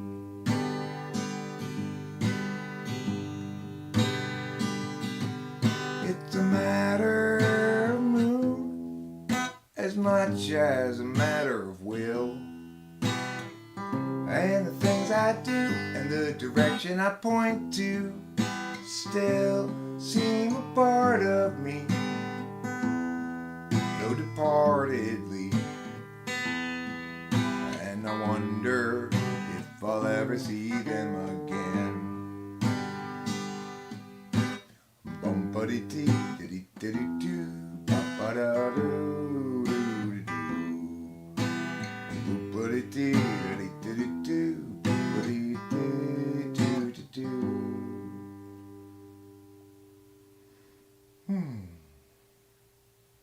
That felt nice to play. I was able to close my eyes and just play it, you know, it was nice. It felt like a wonderful adventure of learning.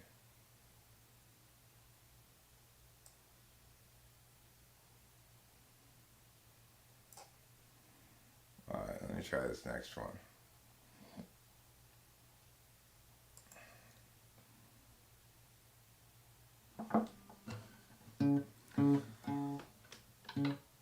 Too much noise in the data stream, loud enough to disrupt everybody's dreams. Frustrations mean mistakes are made until it seems everybody's throwing shade. I won't be another casualty of other people's well-intentioned rules. I used to think that some tomorrow there'd be time for yesterday. It's not the sort of thing that one can borrow. No one willing still to lend a day. Your uncertainty's implicit, just like an unexpected visit from a bunch of men all dressed in blue suits. I won't be another casualty of other people's well-intentioned rules.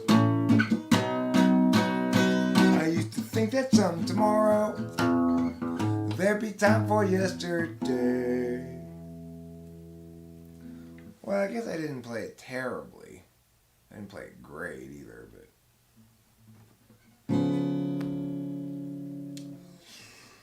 Gerald has a thought. Gerald has a lot. Gerald has a plot to get the margarine tater tots. He's got a good idea for a name-changing business. Thinking now about what to call Christmas when they hire his firm to change that name. Gerald always thought there'd be chance enough to return to the work left rough. He'd get back to it eventually, but his visions piled up and his plans would interrupt all the work that started off so hopefully. And now his mind is back on his business, thinking of changing fact list to this list, so how all the people will shout his name. And Gerald knows he understands ever more clearly now. He won't provide explanation regarding the why or the how. He'll see you and know you from inside your heart. Exciting, delighting, Gerald plays his part.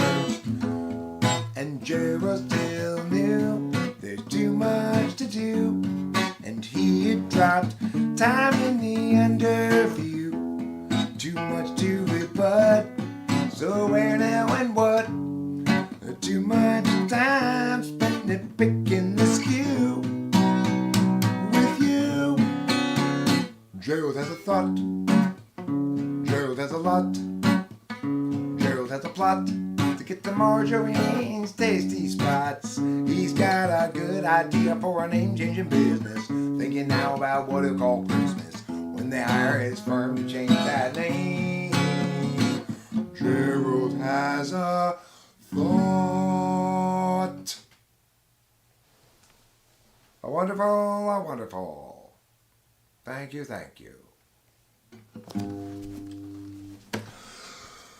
If Jesus was people but absent of sin, he must then have struggled with regular men and women, of course, when they too were present. Disciples all warily eye in the lesson.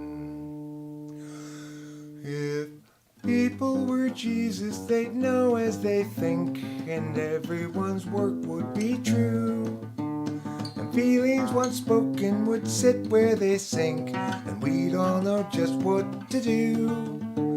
But people aren't Jesus once they're betrayed. The easy believing forever is lost.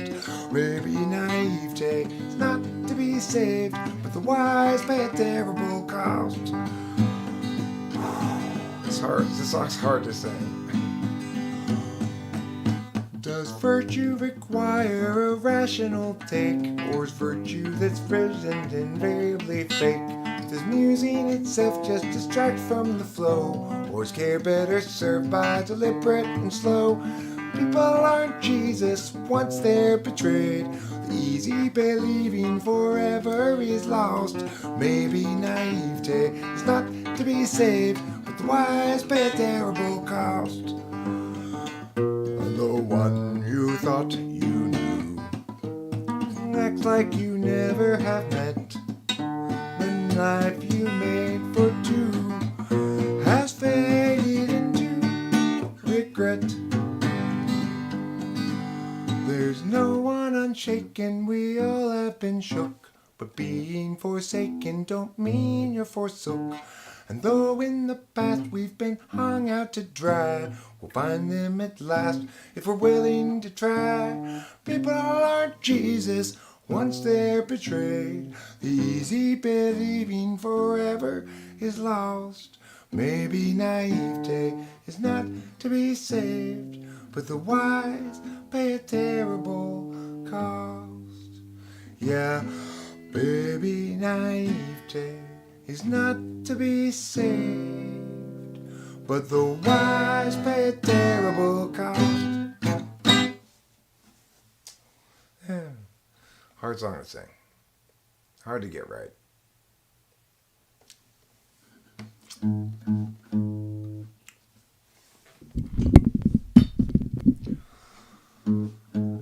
What's the matter with Chad? Is he terribly bad? Is he very like Dan? Who's a terrible man? Is he sort of like Jill, who can't pay her bill? Or it's rather like Jack, and he's stuck on the facts. What's the matter with Sue? Will she know what to do if they bring attitude? Will she show ingenuity? She talks about you whenever we go walking.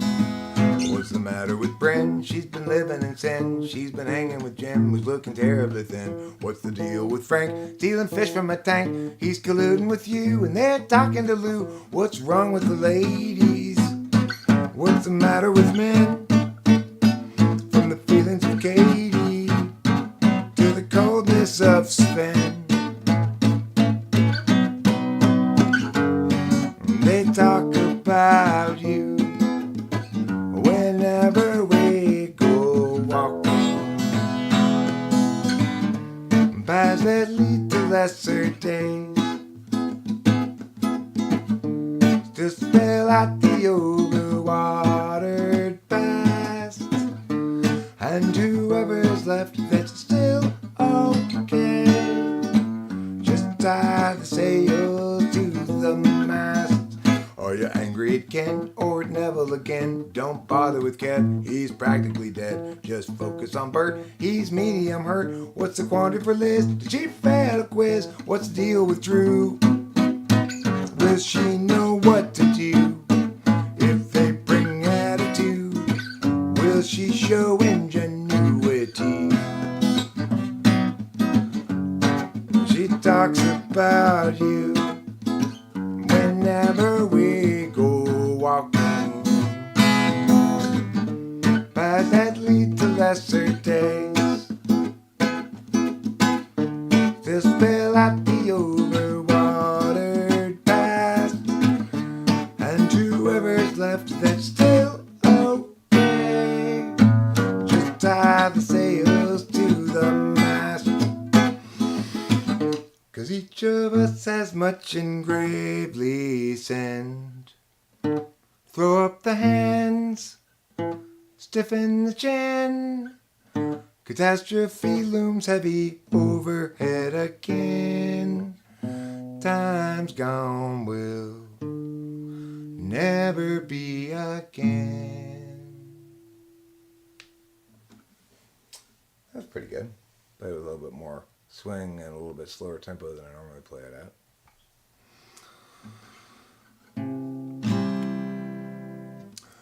Every life lived reaches a time when the road splits in two.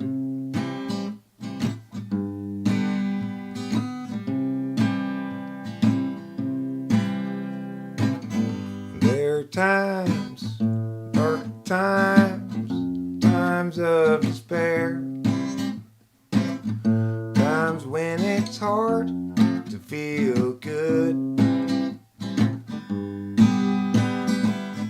That's when I look for my sack full of solvency, where my satchel of helpful goods,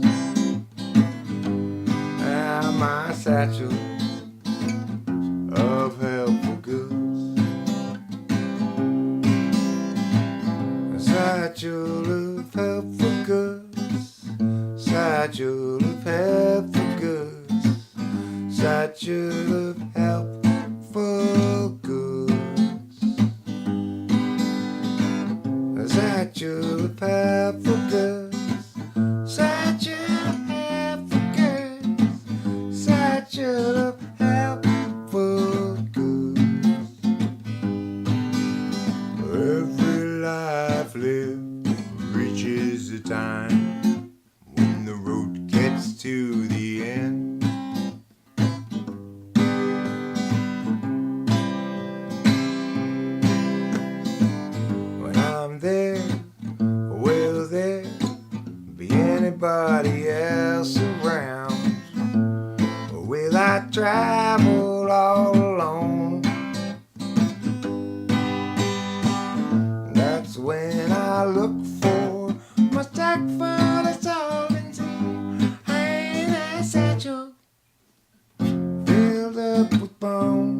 nothing but home. Satchel of helpful goods, satchel of helpful goods, satchel of helpful goods, satchel of helpful goods, satchel of helpful goods, satchel of helpful goods.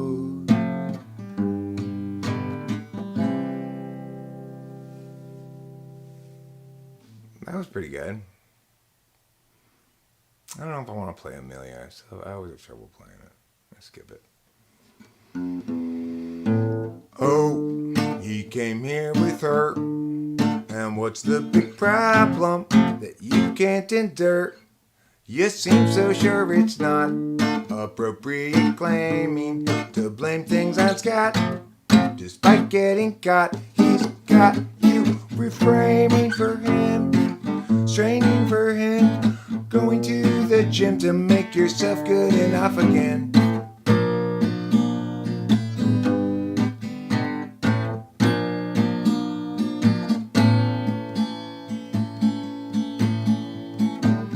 Yeah, you guys both have lots invested.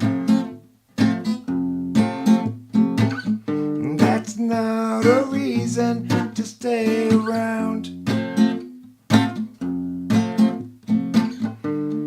Through the years, you've both been tested.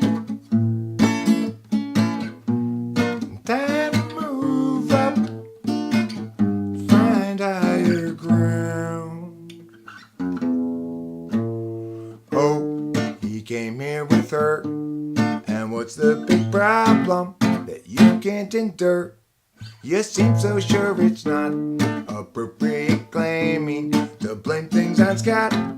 Despite getting caught, he's got you reframing for him, straining for him, going to the gym to make yourself good enough again.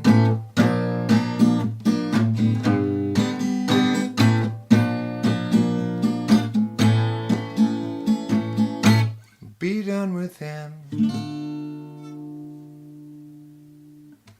All right, that went well. I like that one. That was good. Next, we've got El Nino.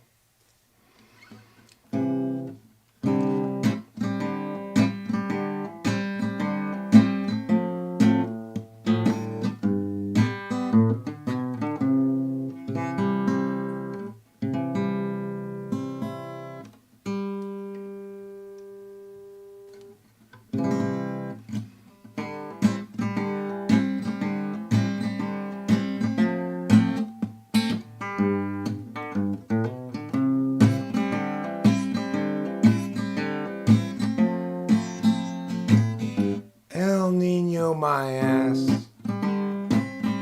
You call those storms? Where is the rain? Those drizzles don't count. I drizzle more when I pee in the sink, 'cause it's just the right height to catch all of the undesired splatter. And when I'm done, I'll go upside and climb a ladder. Yeah, I will climb up there and bring me a bucket and pour water inside. And I'll say, Mr. Cloud, drop it from the bottom. Hey, Mr. Cloud, won't you drop it from the bottom? Hey, Mr. Cloud, drop it from the bottom on me.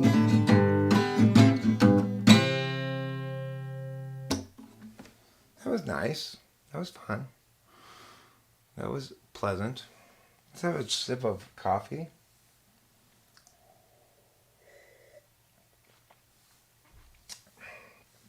I'm going to smoke a cigarette, take a short break, actually, and then resume with about 5 more songs. Ending with my current favorite songs to play, which are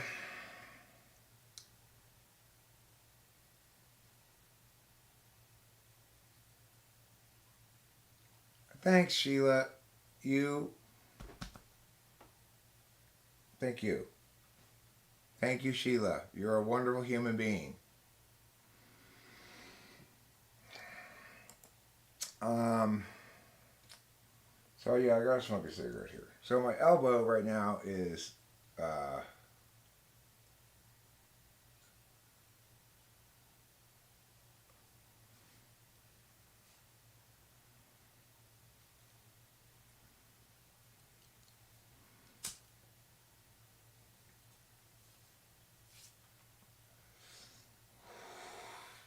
perhaps I need to run for IT. I don't know.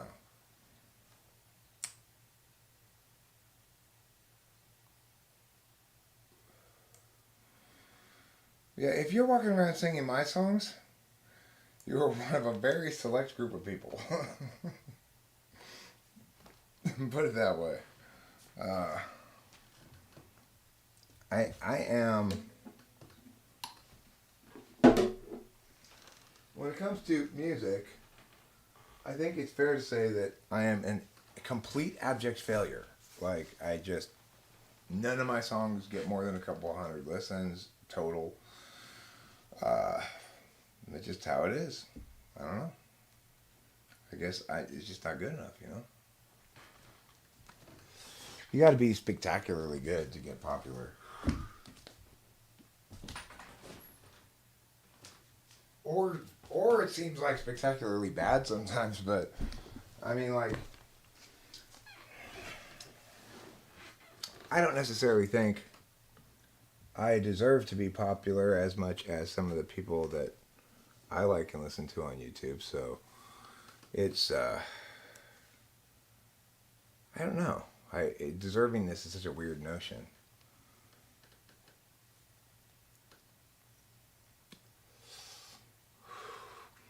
When alarms go off, I instantly have a heavy, urgent inclination. Oh yeah. My urgent inclination is so heavy today. It's weighing on my shoulders like 1,000,000 pounds. It's amazing. I love my heavy, urgent inclination. Yeah, yeah, yeah, yeah, yeah, yeah. Every good rock song needs to have yeah, yeah, yeah, yeah, yeah, yeah in it, I think. I think that's fair to say.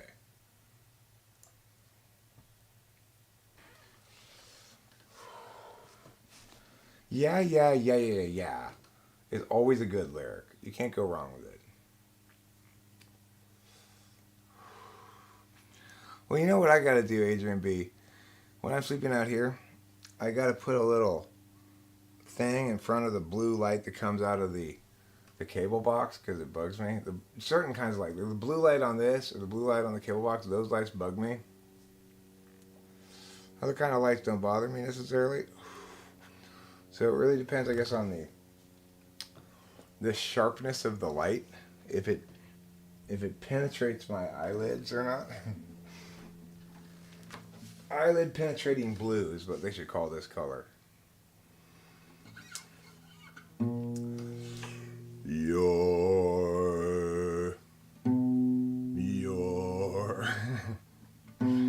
You're living on a time frame I would never know. Alienation and humanity's soul. Imagine you a future after the collapse, returning to the urgency of isolated past. I want to move this over a bit, and let me see if I can get more Eric in the picture. More guitar. Can I get any more guitar in the picture? No. This is fully expanded. Okay. How about this direction? Yeah, so I can scoot over this way.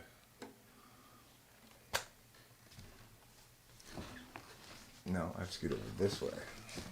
Everything's backwards in Internet Town.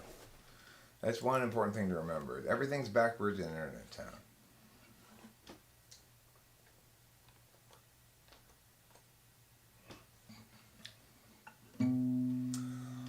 You're living on a time frame I will never know. Alienation and humanity's soul. Imagine you a future after the collapse, returning to the urgency of isolated past. Picturing community, free of metaphysics. You're hunting buffalo while you're picking red delicious. Knowledge of the seasons, wisdoms of old. Fires blazing in the night to keep away the cold. Hostility is kept at bay by what you think is in the way of life as children of the land, with an agave weatherman. Imagining a history that never could have been. You lecture at the college, advancement is a sin. Lamenting disconnection and every corporate act. Asserting all your feelings and ignoring all the facts. Hostility is kept at bay by what you think is in the way of life as children of the land, with an agave weatherman. You find modernity just so banal. Wish you'd been born any time but now, and your experience won't run afoul of exceptions you might allow. You visualize nobility sipping on some port, or tribes of peaceful savages in beautiful comport. But few of history's people ever thusly did cavort, 'cause life was solitary, nasty, brutish, poor, and short. Hostility is kept at bay. Hostility is kept at bay. What you think is in the way. What you think is in the way of life as children of the land, with an agave weatherman. With an agave weatherman.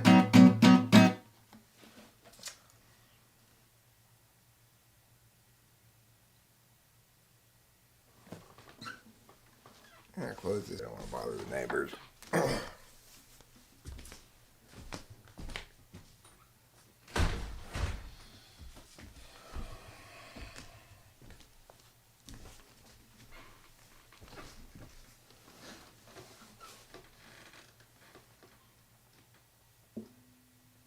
Can you focus on me right now?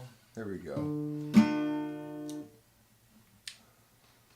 No good comes from skating on with them whom you'd mistaken for the one.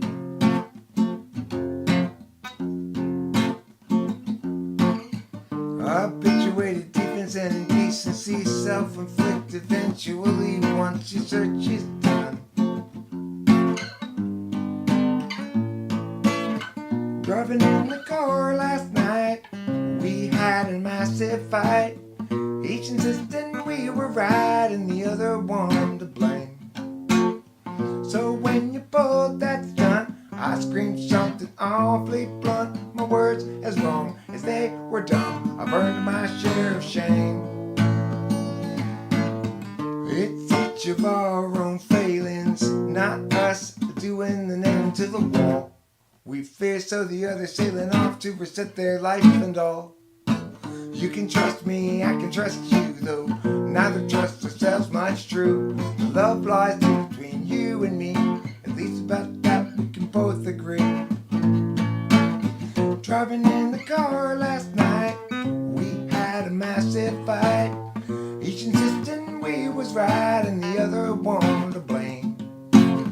So when you pulled that stunt, I screamed you're a worthless cunt. My words as wrong as they were dumb. I've earned my share of shame. My share of shame. Played that pretty well. We're getting near the end here. Oh, we got destruction. Should I play destruction? Sure, I guess I should.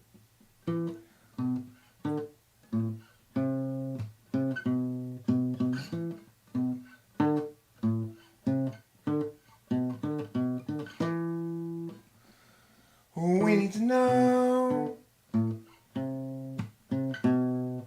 We need to see. We need to send happenings down by our means to judge a logic to life we divisively unlike and from which we'll rarely budge. everywhere gather up and outrage that how they miss the sign. How do they set their priorities? These foreign backstabbing entities into when heartache and misery follow necessarily from their savage ways. Insulting Karsten and Desiree, we're stuck with such petty larceny. We all partition the rectories and call it destruction of the whole damn world. Beauty shares now her limits, hoping Julie will too. Jerry shares for 4 minutes. He just can't share things like they do. Julie always thought that she should have bought 2 when she had the chance to buy. Julie soon forgot about should and ought, although she have a call, she'll die. People everywhere gather up, enemies outraged at how they miss a sign. How do they set their priorities? These foreign backstabbing entities ensuing heartache and misery follow necessarily from their savage ways. Insulting, cursing, and Desiree, we're stuck in such petty larceny. We all partition the rectories and call it destruction of the whole damn world.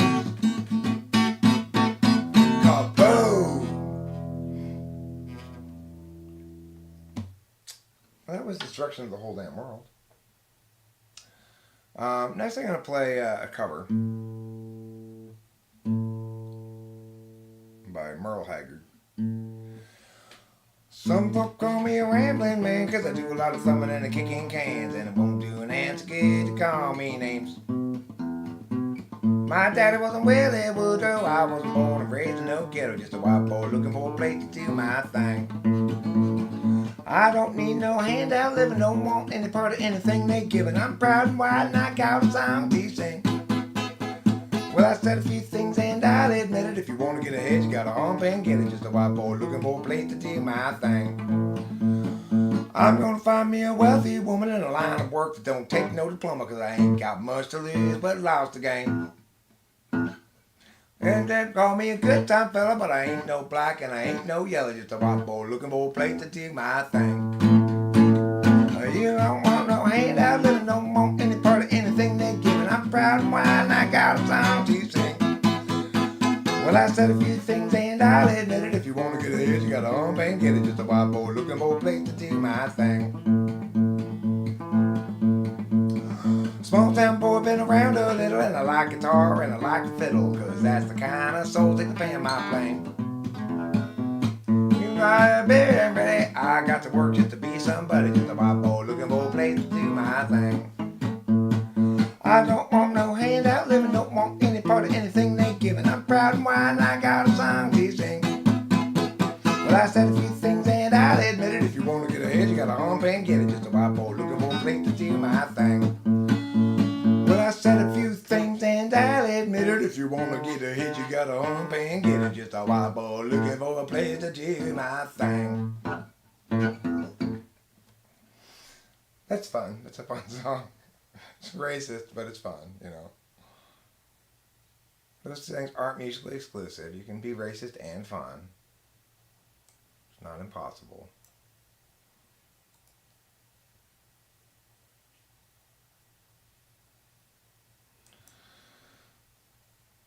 Place to do my thing. Boom, boom, boom, boom.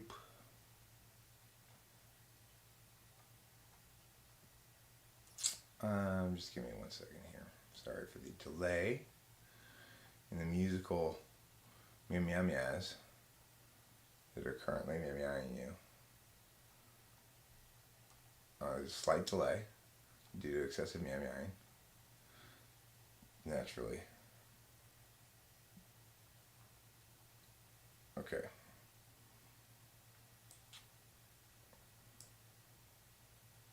Here we go. Here we go.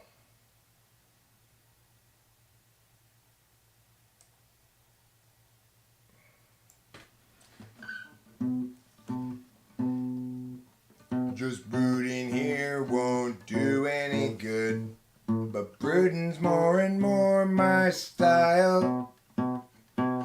I I seek the cheery ways of standing where we stood, 'cause I've been stuck here a while. That's despite a natural selfishness that makes it easy to have fun. But flutters in the gut become a fist as all my visions come undone. I tried to stream, distract, and dream the afternoon away, but heavy new realities bear down on every day, and for a bit I am out of it, for reasons still unsaid.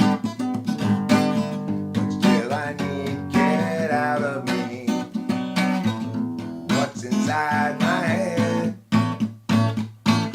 It seems like everybody's so sensitive and ready to just get mad.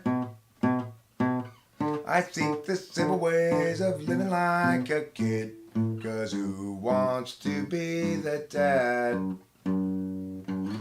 Have we lost our sense of scope or scale? Our capacity to laugh? The sense to know when not to wail, and how to tip the golden calf.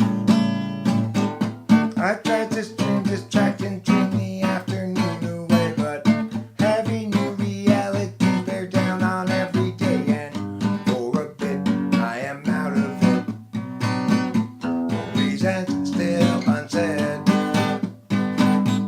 Still I need get out of me what's inside my head. And still I'm sad, so sad for me, sad for her unhappily, and what you call sorrow I call home.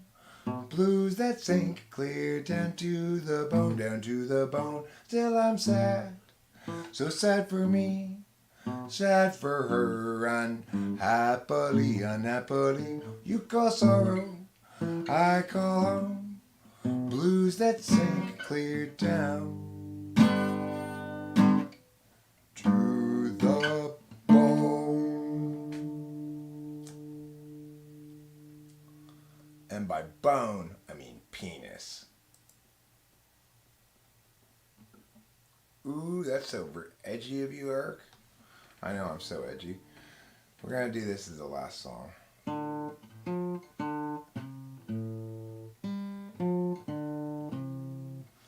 Oh, well, he's pucker tart, lemon squeeze, friendliest guy that you will see. Yes, he wants to be your friend, but he comes from around the bend, so it will be a while till he sees you again. He's pucker tart, lemon squeeze, he's friend to you and me. He's international delights, favorite go-to right-hand guy. He's international like him, and he is also busy like his friend, the beavery. Busiest creature, busy as a bee, busy as a beaver, and so much busier than pucker tart lemon squeeze. Well, he's pucker tart lemon squeeze, shabba-doo-ba-da-ba-ba-doo-da. Pucker tart lemon squeeze, shabba-doo-ba-day. Yes, he's pucker tart lemon squeeze, shabba-doo-ba-da-ba-ba-doo-da. Pucker tart lemon squeeze, shabba-doo-ba-day. And if you go to visit him for starts, remember to bring something sour or tart. He's not a fan of sugary treats because he's pucker tart and not pucker sweet. Well, he's pucker tart lemon squeeze, the friendliest guy that you will see. Yes, he wants to be your friend, but he comes from around the bend, so it will be a while till he sees you again. He's pucker tart lemon squeeze, he's a friend to you and me. He's international delights, favorite go-to right-hand guy. He's international like him, and he's also busy like his friend, the beavery. Busiest creature, busy as a bee, busy as a beaver, and so much busier than pucker tart lemon squeeze. Well, he's pucker tart lemon squeeze, shabba-doo-ba-da-ba-ba-doo-da. Pucker tart lemon squeeze, shabba-doo-ba-day. Yes, he's pucker tart lemon squeeze, shabba-doo-ba-da-ba-ba-doo-da. Pucker tart lemon squeeze, shabba-doo-ba-day. And if you go to visit him for starts, remember to bring something sour or tart.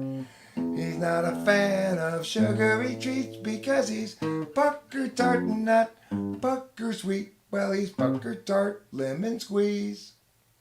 That's a fun song. Okay, whew. You got the full set. That's the full set, basically. As Eric plays one full set of music of all the songs that I'd want to play in a set. Beyond that, I think, okay, I'm playing too long, for sure.